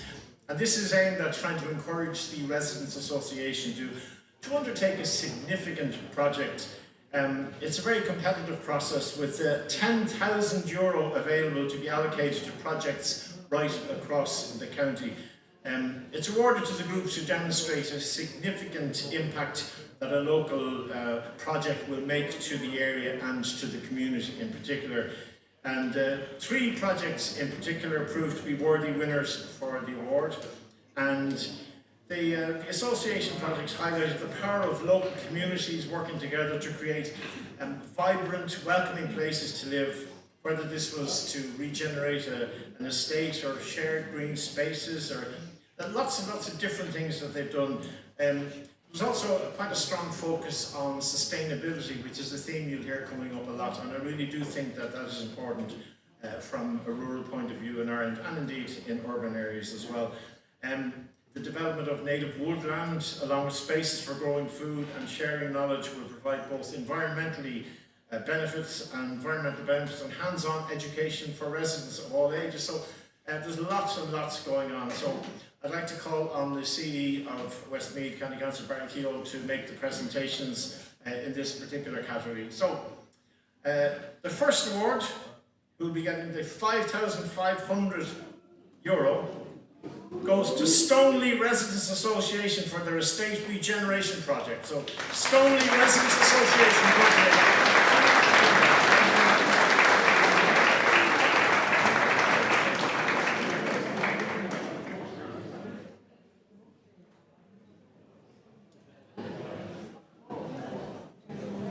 And Councillor Angus O'Rourke, who lives in Stoneleigh, is delighted to collect the award on behalf of a place he knows and visits every day on his way to and from work.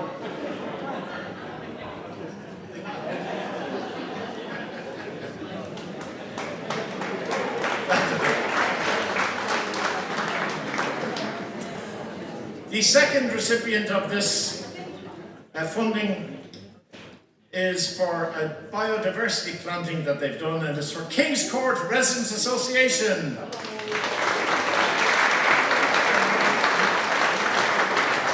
And Angus O'Rourke, who does an awful lot in the Kings Court Residents Association, is going to come up and collect the award. Castle Pollard is Kings Court. Okay, somebody from Castle Pollard. Coming up from the behind it. Well done.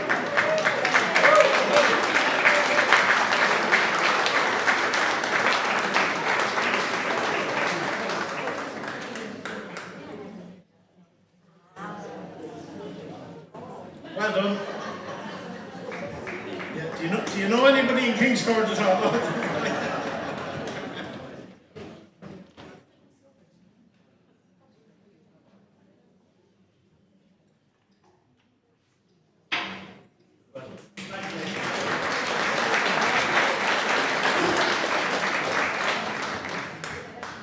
And the final winner in this particular category, they've put together a native woodland project, and they will be receiving almost €4,000 to continue the work that they are doing.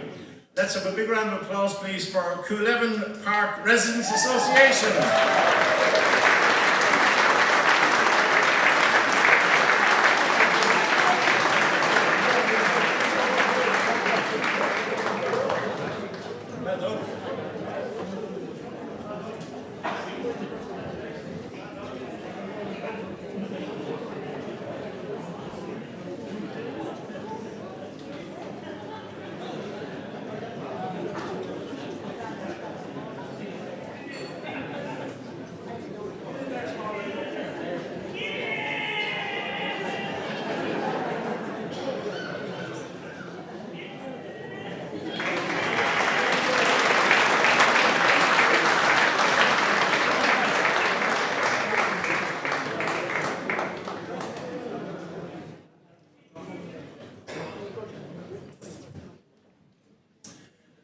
Now, that brings the community awards to an end, but we now move on to the main awards. If you think about it, the name of the awards are the Cathaoirleach Awards for 2026. So I'll be asking the Cathaoirleach Councillor Aoife David to present all of these awards. And they hold a very special place as they recognise the voluntary spirit that exists at the very heart of all of your communities. And they celebrate both individuals and groups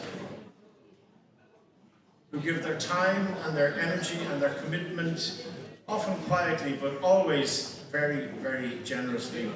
And I think what makes these awards particularly meaningful is that the awards come from the communities themselves.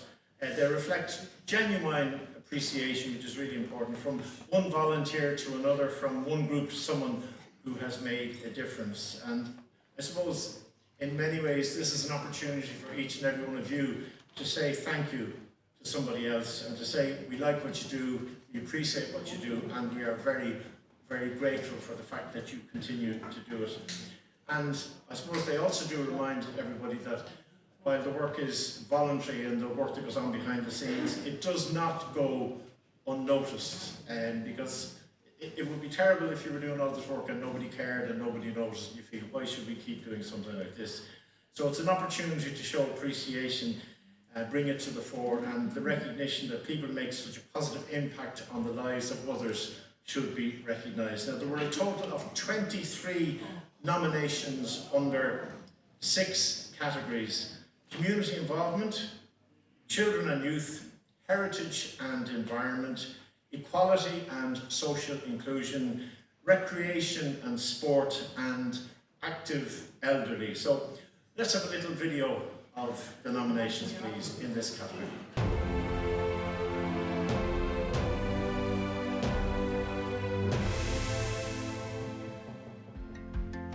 My name is Deirdre O'Reilly. I am the section lead of the 1st 10th Westmeath Mullingar Beaver section. We have the Beavers, the Cubs, the Scouts and the Venturers. Scouting is all about inclusivity, community, having fun.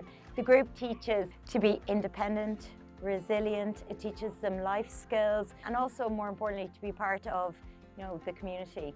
It's great fun. One of the most important things is respect and inclusion and being kind to others.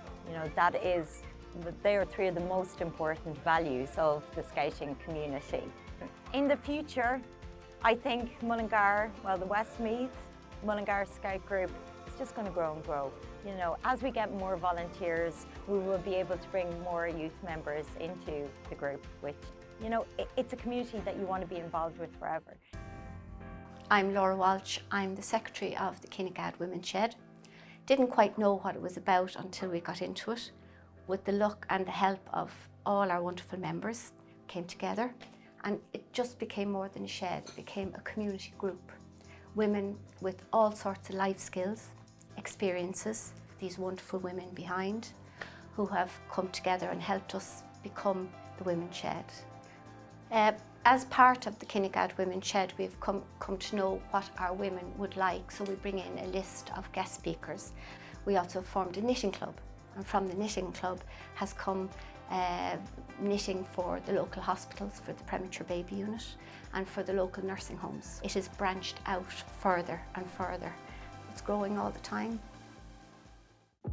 I'm Sean Liston. I'm from Westmeath Community Games. We're a voluntary community group. We're involved in every single sport. Numerous governing national governing bodies would say gymnastics, swimming, handball, table tennis, badminton, drafts, chess, handwriting, art, quiz, dancing, singing, recitation, all the soccer, all the football, all the various sporting events. So 220 events that we cater for. It used to be community games, it was parishes, it was streets. It's now developed into more communities. It's 2 or 3 parishes coming together. So we're very, very proud of where Westmeath has come from. We're very, very proud of where we're going. And what we would say to people is, don't be afraid. Somebody in your day volunteered for you, and now is your chance to return the favour for your kids and your neighbours' kids. So Esker House was established 45 years ago, providing originally emergency accommodation for women and children who are subjected to domestic abuse. At the moment, we're the only refuge in the Midland area. There are many strands to our service and it's developed over the years.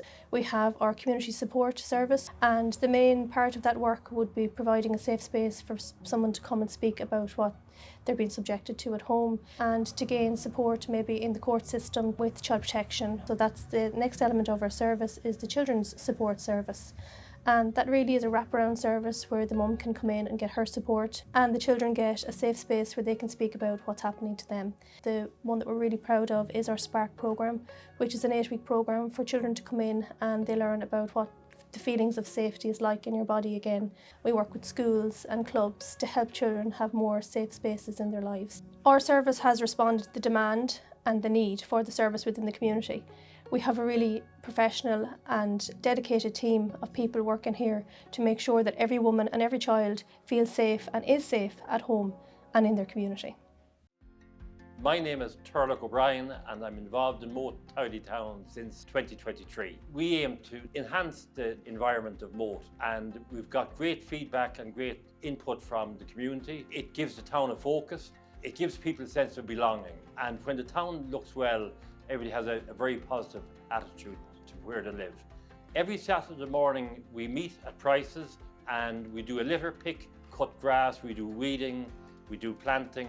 Then afterwards we sit down and have a cup of tea or coffee. It's a chance for people to integrate into the community. I'm looking forward to the next couple of years because it's great to be involved in community work, and you get a lot more out of it than you put into it, certainly.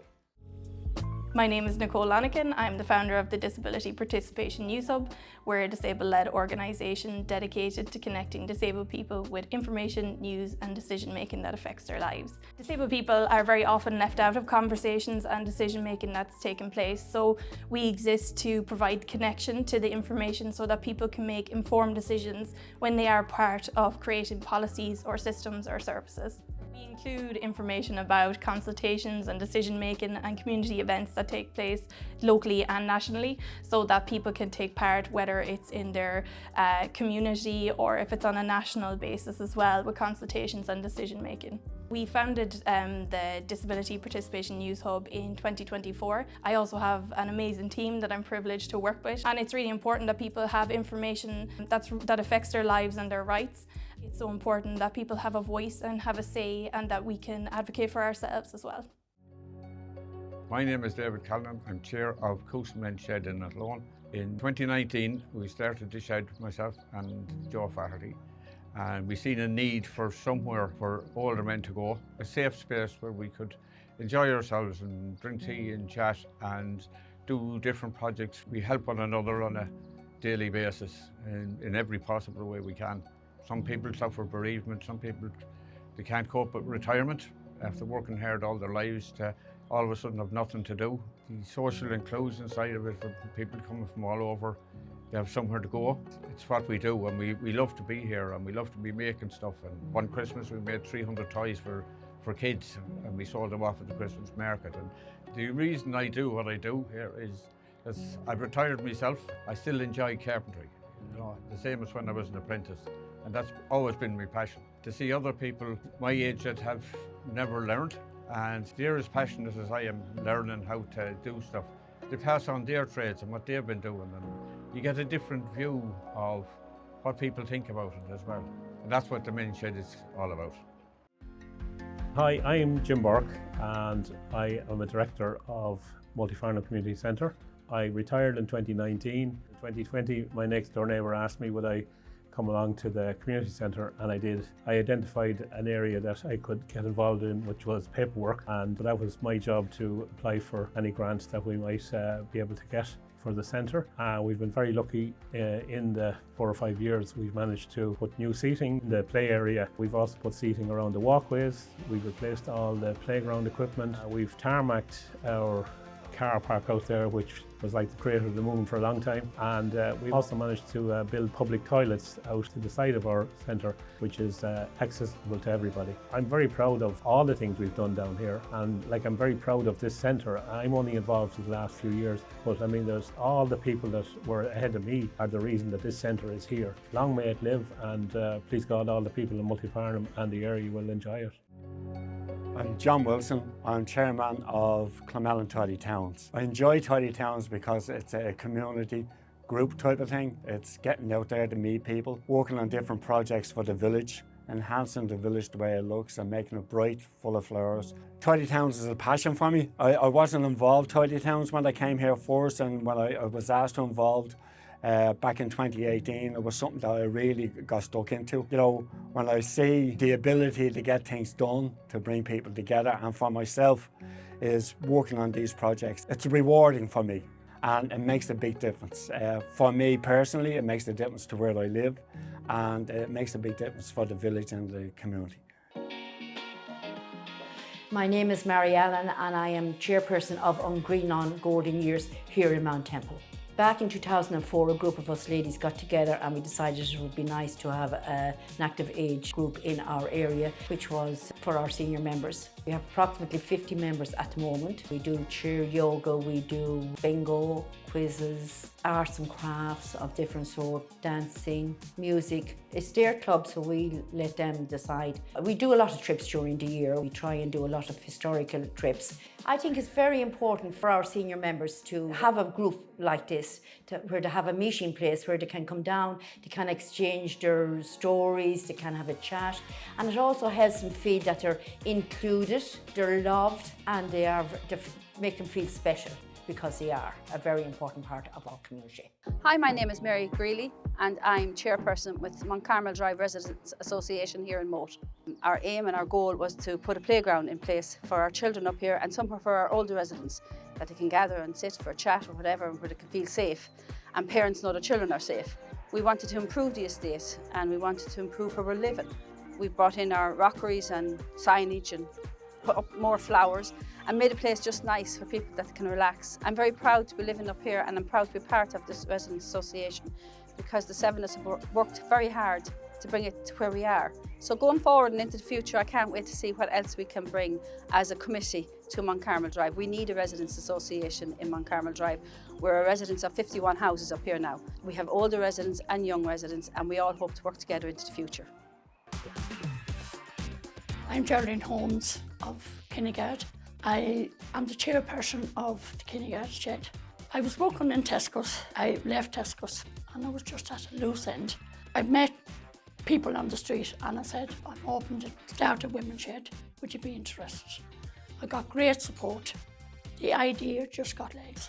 I would be very passionate about the women's shed. I'd hate for it to stop, but I have no fear of that now, because the women are behind everything we do. And I'm so proud to meet the women. There was women I didn't know and met all them, and there's not once one thing you can't ask our women to do. And that's the passion that I have. I absolutely love it. My name is Cathaoirleach and I'm from Rochford Bridge. I first became a volunteer in 1996. There was no residents association at the time, so we decided we would try and form a residents committee. And really and truly my volunteering career took off then from that stage. I got involved with loads of other groups in Rochford Bridge, the Rahanine Trailblazers. I helped them set up the committee. So one of our proudest moments for the Rahanine Trailblazers is that we have started the process of acquiring a walkway in the bog. I became very involved in Tidy Towns and took a great interest in developing our community. We installed a playground and an amenity area, and later developed a village plan to rejuvenate and improve the village for everyone. I just don't want Rochford Bridge to miss out. I'm Harry Horn from Moat. I'm over the Christmas lights in Moat. We erect the lights every year for the community. A volunteer group, and we enjoy doing it every year. It's great to see the response we get from the public. It's great to be still involved in the town and be putting something into the town. When we started doing the Christmas lights, it was just rope lighting along the side of the town. Now we've every pole feature for every light that's in the town. Our Christmas tree has gone from just a small little branch to a full-grown tree. It's over 100 foot tall. The reason we keep doing it every year is just it's the gratitude and everything that we get from the business people in town, the ordinary people living in the town. It's fantastic. Like, we're going to thrive. We're going to get bigger and bigger every year.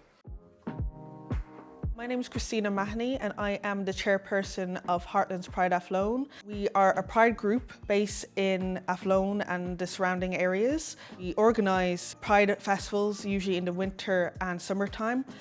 This year is actually going to be our first summer festival and our first pride parade, so we're really excited about this. Athlone hasn't had a pride group before. We saw that there was a need and a buzz for a pride festival, so we set one up. And we've been doing winter prides since 2023. Prides are really important because they give visibility, they provide a safe space for the LGBT community, and it's just a festival for people to be themselves. So it's very important that Athlone has its own pride festival. It's all about locality and community, and this is why Heartlands Pride Athlone exists, to provide that local community support group and social group for the community here. I'm Sean Galligan. I've been a member of this club since 1980, and for my pains I was elected chairperson 3 years ago. This premises was built in 1989 and it's home to 3 bridge clubs who play 5 nights a week, a bowls club who operate Saturday and Sunday, and numerous other organisations. And I see this place as sort of an integral part of the community. You're made to feel welcome and it's right on your doorstep. It's also the nearest public house this side of the Dublin Bridge. So it's a centre of the community in a lot of ways, you know. It's a great social amenity. It's a way of getting out, meeting people and interacting in a friendly but competitive environment. So it's very important for a lot of people. There are a lot of people whose only outlet is bridge. Hello, my name is Martin Horan and I'm a member of Encore Lord Tira, which is a Midlands choir formed here in Moat. There are 100 of us in the choir, a mix of men and women, all ages. Coming along here on a Friday night for rehearsal is like a moment of joy spread over an hour. It's something that I think is irreplaceable in my life and in the life of everybody here in the choir. We're very proud of the fact that over the past 2.5 years, we've raised over €35,000 for local charities. We're very proud of our choir and we hope to continue for a long time into the future. I am Sarah McCormick from Seroptimus Mullingar District, and we are part of Seroptimus International, which is a global network of volunteer women who work together to transform the lives of women and girls. We actually do our work based on education, empowering and enabling women and girls. We focus on human trafficking, violence against women, domestic violence. We have the exploitation of women and children through human trafficking. We focus on poverty, we focus on mental health, and we focus on the environment. And we also look to seek gender equality. And over the past 35 years, I can say we probably have donated well over 300,000 to those charities. We want to say a big thank you to the many businesses and the people of Mullingar who have worked with us over those 35 years. My name is Christine Glennon and I'm the chairperson of Active Retirement Kinnegad. We meet every Tuesday in Serenity House. We do various activities as in dancing to music, exercises with the bands, which are very, very popular. We have gone on many trips. I had a course there with Sweets in Kilbeggan and they brought us up to speed with technology. One very important event we had was a birthday party, and it was a birthday party for everyone in the group. For me, the group I find it very beneficial because it has kept me been alert brain-wise, and when I see the people of the older vintage and how much they're getting from it, it gives me purpose to keep going in the club, and hopefully I'll be in the club for a few more years. Is Misha Linda de Butler, Bell de Cuishta Gaeltacht Áthallúin. The Athlone Gaeltacht Áthallúin is an Irish language group here in Athlone. We have Irish language classes, we have singing classes, we are organising a Céilí, so we do lots of different events here in Athlone. The Gaeltacht started pre-COVID as a pop-up. A few Gaelgoers just met together in a pub locally and decided to practice their Irish in a nice social environment, and it has since grown from that into a large Irish-speaking community. There are beginners right the way through to native speakers, It's just so important for Gaeilge in the town, so it's amazing for us, yeah. Agus tá súil agam go bhásaigh an grúpa sa counter seo. My name is Bill Collentine. I'm the chairperson of Mullingar Tidy Towns. Mullingar Tidy Towns pick litter, as everyone will know. We sow flowers, trees, shrubs, and we maintain flower beds and shrubs. We help out with other events. Like we have been helping out like with the Flackhole event. Every year we help out with the Paddy's Day Parade, things like that. Any group that needs help, we're there. We have many projects done over the years. We have over here the 1916 Memorial. Some of the projects we have planned at the moment, one is a biodiversity project down in the Lynn Road. It's a small little park. It's called the Frog Pond Park.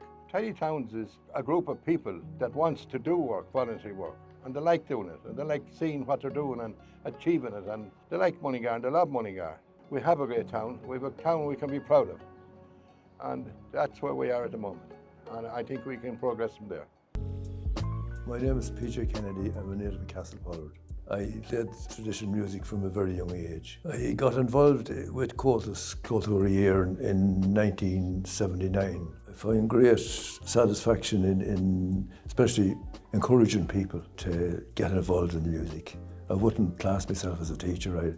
I encourage people to see more and more people getting involved, especially now. It's beyond my wildest dreams. I was 84 there in March. Well, on a Saturday morning, I teach button accordion and fiddle. And then on a Monday, the fiddle as well. And on a Tuesday, I teach fiddle and button accordion. And on a Friday, on a Tuesday, we have a session here. And all the musicians join in and we learn new tunes. I suppose I'd spend 24 hours a day playing music if I could. You know, but I have to sit down in that time and rest.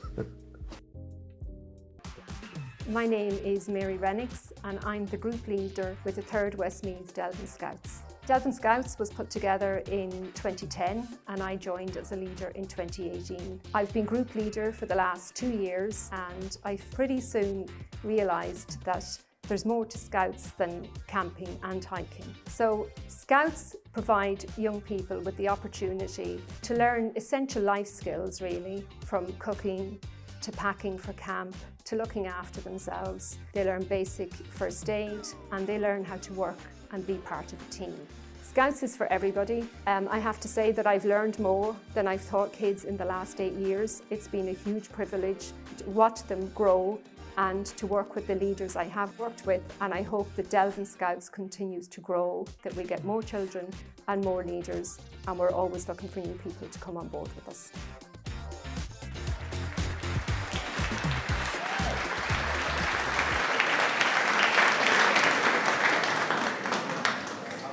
I tell you what, I am truly humbled by the amount of incredible work that's been done in the county. That's extraordinary.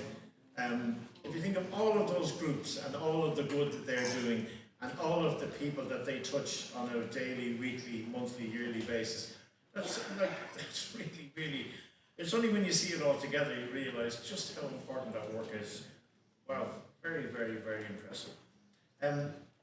I'll be reading the citations and then the Cathaoirleach will have the envelope and she will let you know who has won the particular award. We're going to start off with Equality and Social Inclusion Award. And the nominating group for this winner had this to say about this remarkable individual. She works tirelessly for our community and surrounding areas. Her can-do approach to reach out, help and assist and lead in community projects is done without a second thought. She has recently led her team to our community centre, CLG, to bring it into community ownership, thus saving our community centre for the people of our community and the wider area. Her work in the local tidy towns, in the CE scheme, in social services, in community care, the GLC, to name just a few, shows that she has truly become a person of community. The level of volunteerism given by this remarkable and energetic lady is incredible. So I'm going to ask now the Chair to open the envelope and let us know who has won Equality and Social Inclusion Award.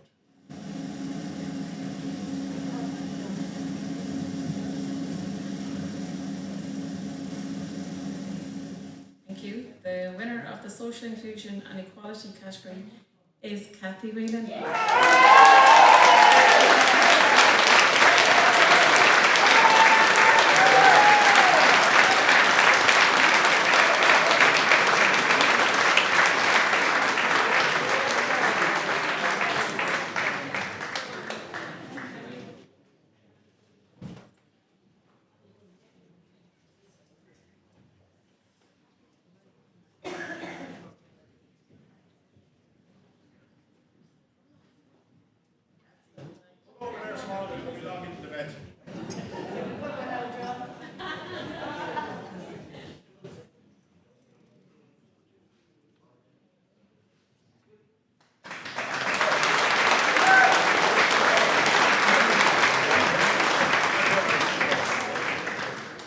Congratulations, Cathaoirleach. Let's move now to the Recreation and Sport Award. A long-standing member of the local community, this individual has played a central role in promoting and developing their chosen activity over several decades. As a founding member of the local club and community facility, they've taken on a wide range of leadership roles through all of the years, including directing events, serving in leadership positions and guiding the organisation at the very highest level. They've also enjoyed personal success at both regional and national levels, so not only walking the walk, but talking the talk and doing it all together. However, the greatest impact is beyond their own achievements. Through teaching, through mentoring and development work, they've introduced many new people to the activity, always offering encouragement, patience and ongoing support. And their dedication in recent years has helped to strengthen both the organisation and its members, ensuring a continued growth, participation and success in the wider community. Let's find out who has won Recreation and Sport Award.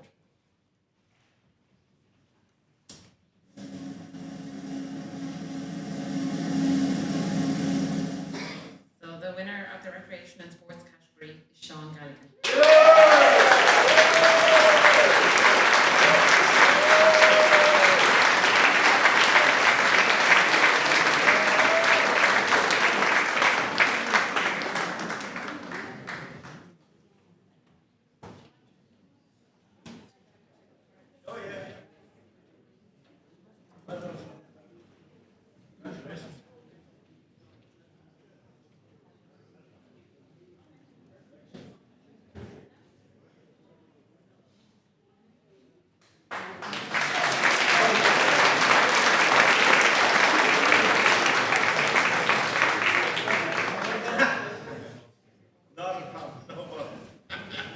He said I was going to catch you and tell you your fly was still open. But he said I lost my nerve. No matter, fair play, congratulations, and great to see you. I love a bit of card playing, as you know. Now, let us move on to community involvement. And the third award, that's the community involvement category. Our next award recognises a truly exceptional individual, someone whose impact on their community has been both profound and also far-reaching. This year, the number of nominations for this person was absolutely remarkable, each one highlighting their lifetime of dedication and indeed generosity to others. And through sharing their talents and time, they brought people together across generations, encouraging young people, nurturing confidence and skills, and at the same time bringing joy and connection and companionship to older members of the community. So really touching everybody in the community, whether this was through music or storytelling or simply taking the time to sit and to chat and to listen. Their contribution has helped to lift the spirits and reduce isolation and create a strong sense of belonging, which is so important. This person is known for their patience, kindness and willingness to help each and every member of the community. Always humble, never seeking recognition, and deeply valued by all who know them. So, let us find out who has won the community involvement category. The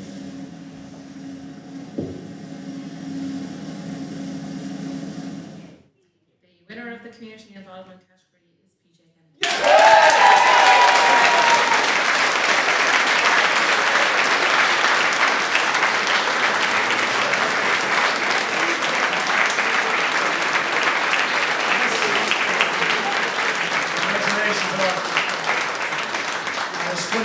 I'm heading off tomorrow morning to England to celebrate on Tuesday, the 9th of June, my anniversary with my wife.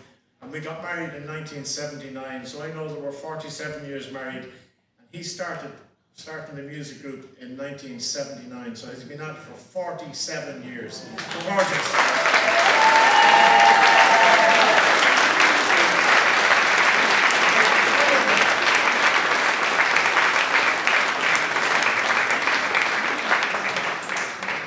When we finish this, I'm going to sing a few songs for you on the guitar. We might get you up to sing a song with us if you come up. I'm serious, I'm not joking. We have to get him up as well, because with that short, I have to hear him singing.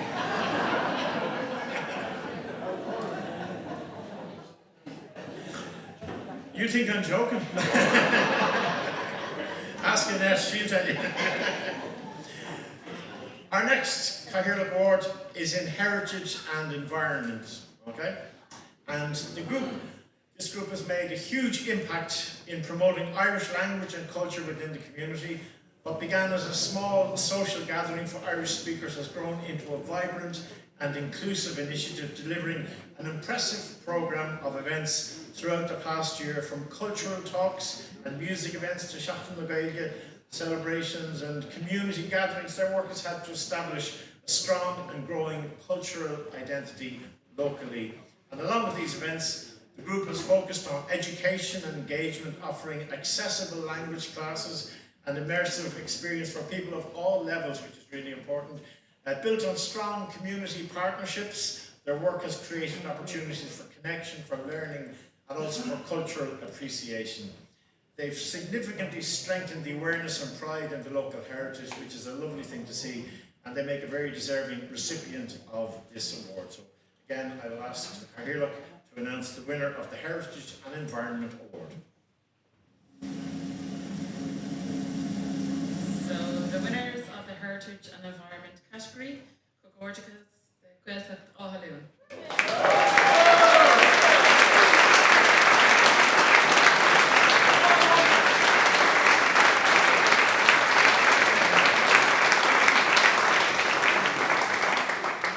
Tá go chaint away and especially chaint for an awards acceptance speech. Long way and in the caddy for Berlus, I just said.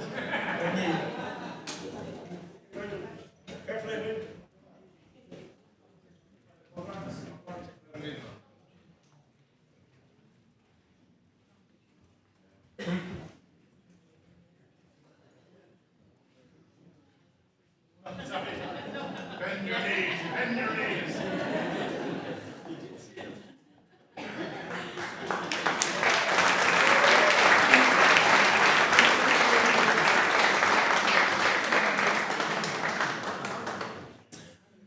The next Cathaoirleach Award is in the category of active. Now, that's underneath Angus's chair now. But I'm not suggesting it's yours, but I hope to God it is. No, it's John's, isn't it? No. I think it's the Pride group. They did it on purpose just to get their own back. Now, the active age group has grown from modest beginnings into a vibrant and welcoming community, bringing together members from across the locality for over 2 decades. Firstly, recognising the need for care in the community space, and they banded together and led in a way to developing a community centre in their area.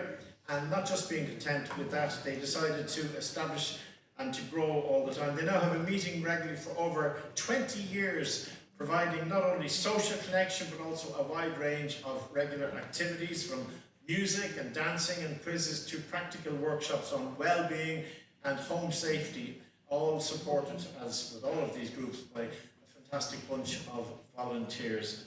And their programme also celebrates community and connection, marking key cultural events, organising trips and fostering meaningful links between generations. And I think that is critically important also, to feel that across the cultures and the ages, if you have young people looking after people of older age, it makes such a difference to how they will be perceived in later years themselves. And they're engaging with local schools again, which is critically important. And they're also a warm bunch of people, and they've been inclusive, and with their dedication they've created a space where everyone feels valued. And as a human emotion, I think that's one thing that really makes you feel happy in yourself. If you feel that your life is of value and that you're valued in society, and that can help to get rid of isolation and loneliness, whatever. So this group are very deserving of this recognition, and let's find out who the award for active elderly goes to. The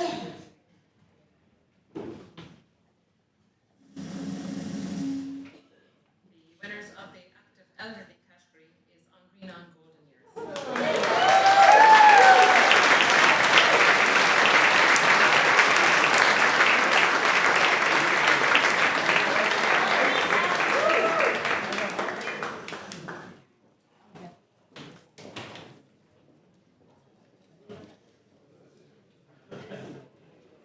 Do you take runners in? I think I'll come down from Dublin.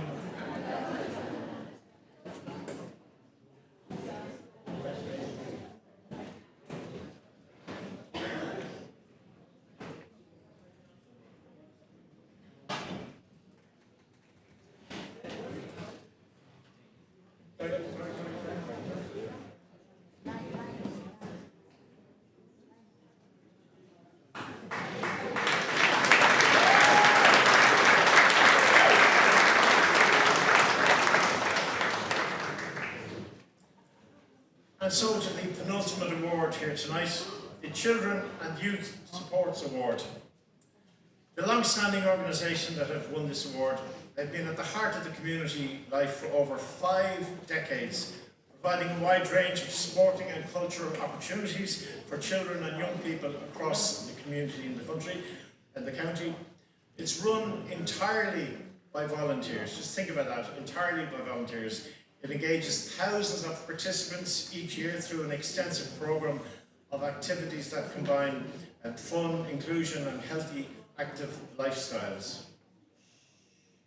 Beyond participation, the organisation plays a vital role in shaping confidence, teamwork and community spirit, really important attributes, and giving young people the chance to represent their area and to create lasting memories. By nurturing talent, encouraging involvement at all levels and supporting both youth and volunteers as well is really, really important. This makes a lasting and meaningful contribution to the lives of young people throughout the community. Let's find out who has won the Children and Youth Supporters Award.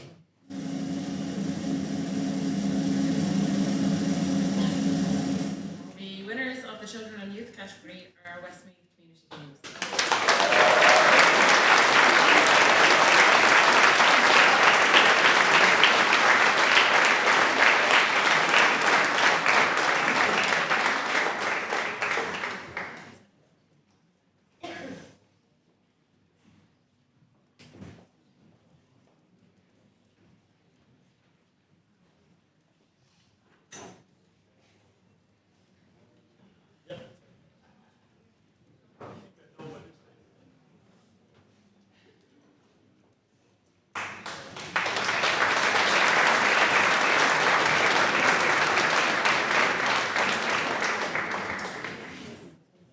And so to the big one, the overall Cathaoirleach Award for 2026.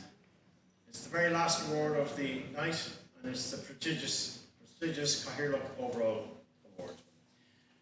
This overall group of the year represents an organisation whose impact has been both profound and also enduring, marking over 3 decades of volunteering, service to the Mullingar community, with a legacy spanning 35 years, and remarkably, several of the founding members are still actively involved. And I think this group stands as a powerful example of commitment, resilience, and also continuity. As part of a global network dedicated to improving the lives of women and girls, their work has addressed some of society's most pressing challenges, including poverty, inequality, gender-based violence and human trafficking. While much of their work has been carried out quietly and without fanfare, the reach has been extraordinary, raising significant funds over the years and supporting countless local groups, particularly those whose needs may otherwise go unseen. And their contribution to Mullingar is visible not only in advocacy and in education, but also in the physical landscape of the town through environmental projects and public spaces that enhance well-being and community pride. Again, very, very important things to have in a community. They've shown great courage in leading conversations on difficult topics, often ahead of their time, helping to raise awareness and inspire change within the community. And that's not an easy thing to do sometimes. People can get set in their ways.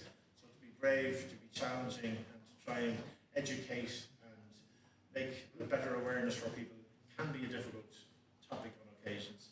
But through strong collaboration with local organisations and a long-standing commitment to initiatives such as youth development programmes, they continue to empower future generations. Their work has woven a thread through the social, the cultural and the civic life of Mullingar, making them not just contributors but a cornerstone of the community. And for their outstanding dedication, their lasting impact and their unwavering commitment to making a difference, they are truly deserving recipients of this year's overall Group of the Year Award. And for the final time, I would like to invite the Cathaoirleach to announce the winner. The winner, as I'm sure you can all guess, is the Sir Optimus Mullingar.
Let's hear it for all our award winners tonight.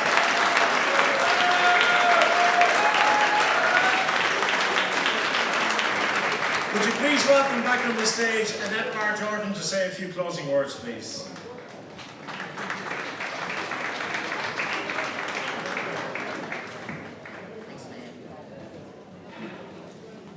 Okay, so that brings us to the end of our Cathaoirleach Awards celebrations 2026.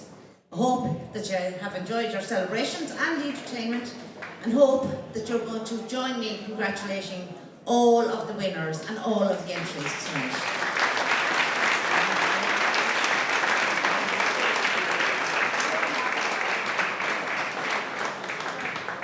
Before you leave, I'd like to extend thanks to our MC, to Angus here behind us.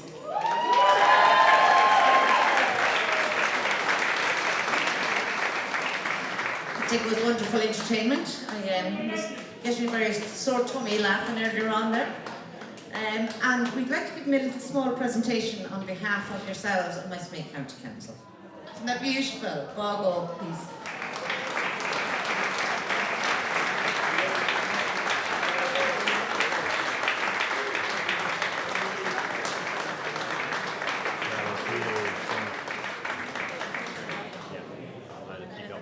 That's your bag. Another bag. So, anyway. So, we'd like to extend to Eva. Thanks so much. Our Cathaoirleach, Eva David. To Barry Clough, Barry's brilliant, our chief exec, Westmeath County Council. Jackie Finney, our DOS, is hiding at the back of the room somewhere. All of of the elected members has come this evening. Really appreciate it. And I know it's your Cathaoirleach Awards and it's your way to say thanks, but it's great to have you all here. And it's a great crack and great fun, to be fair. I want to thank also everyone that has done any of the presentations, which has been basically all of the councillors this evening who have been part of the presentations. I want to thank all of the staff as well of Belvedere, and in particular Liam, Michelle, Kevin and the caretakers and all the security that helped me all into the room tonight. They were really good. And also to our musician, Roisin Greenhand, on the violin earlier on. To our caterers, Lisa J and their team, they were absolutely brilliant. And the staff of Westmeath County Council, massive thanks to the staff of Westmeath County Council. Bernie, Kelma, Rita, Anne, Veronica, Olive, and of course Jenny. Now she didn't actually lose it,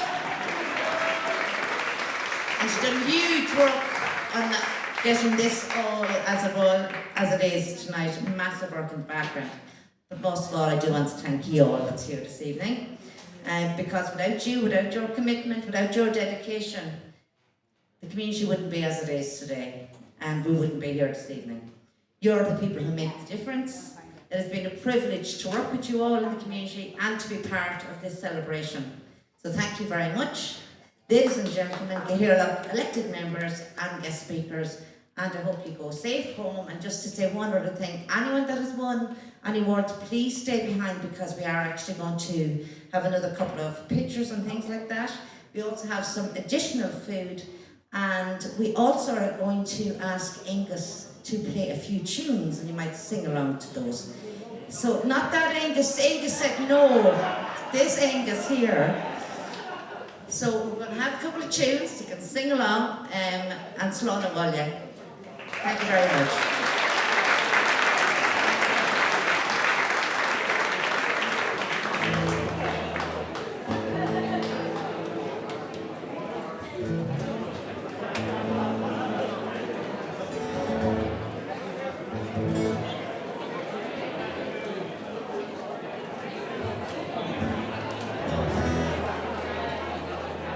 Thank you so much, Annette. If you like, I'll just do one. You can hang on, or you can all leave in the middle of it, make me feel terrible. On the 7th of October, I'll be performing in the National Concert Hall the music of Burt Bacharach, but I was there recently. Actually, it's the music of Barry Gibb, but we were there recently for the music of Burt Bacharach.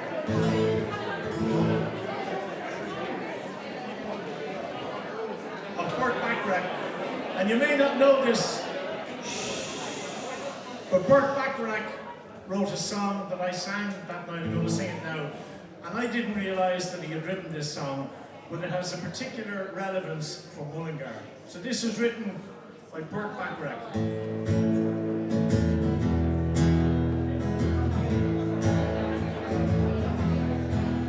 Don't ask me a mountain of questions when there is only one answer to it all. Do you love me, really love me, as I love you? It's the answer to everything if you do. Don't give me a million excuses when I am waiting with my arms open wide. Let's hear you sing it for Joe. Do you love me, really love me, as I love you? It's the answer to everything if you do. If there is someone else, someone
This one, and it's a Eurovision song from the days when we used to sing good songs to Eurovision, and not the shite that they sing nowadays.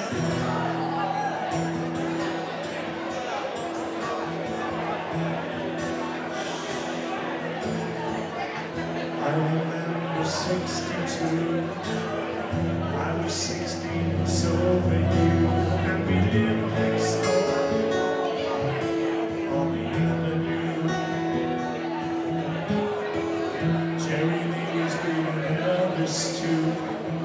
Blue jeans and blue suede shoes, and we never knew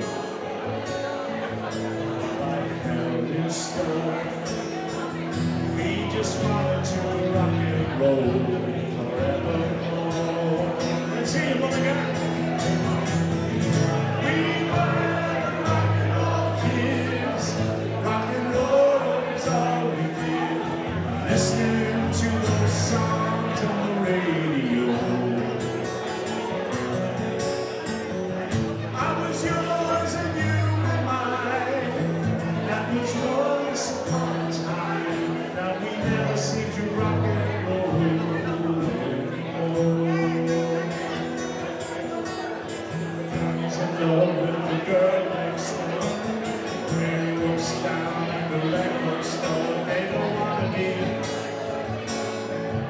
around us anymore. Going always what we hardly too busy doing differently, hard to understand. We were once like that. I wish we could find those rock and roll days again. Sing it with me, Noah. We were rock and roll kids, rock and roll.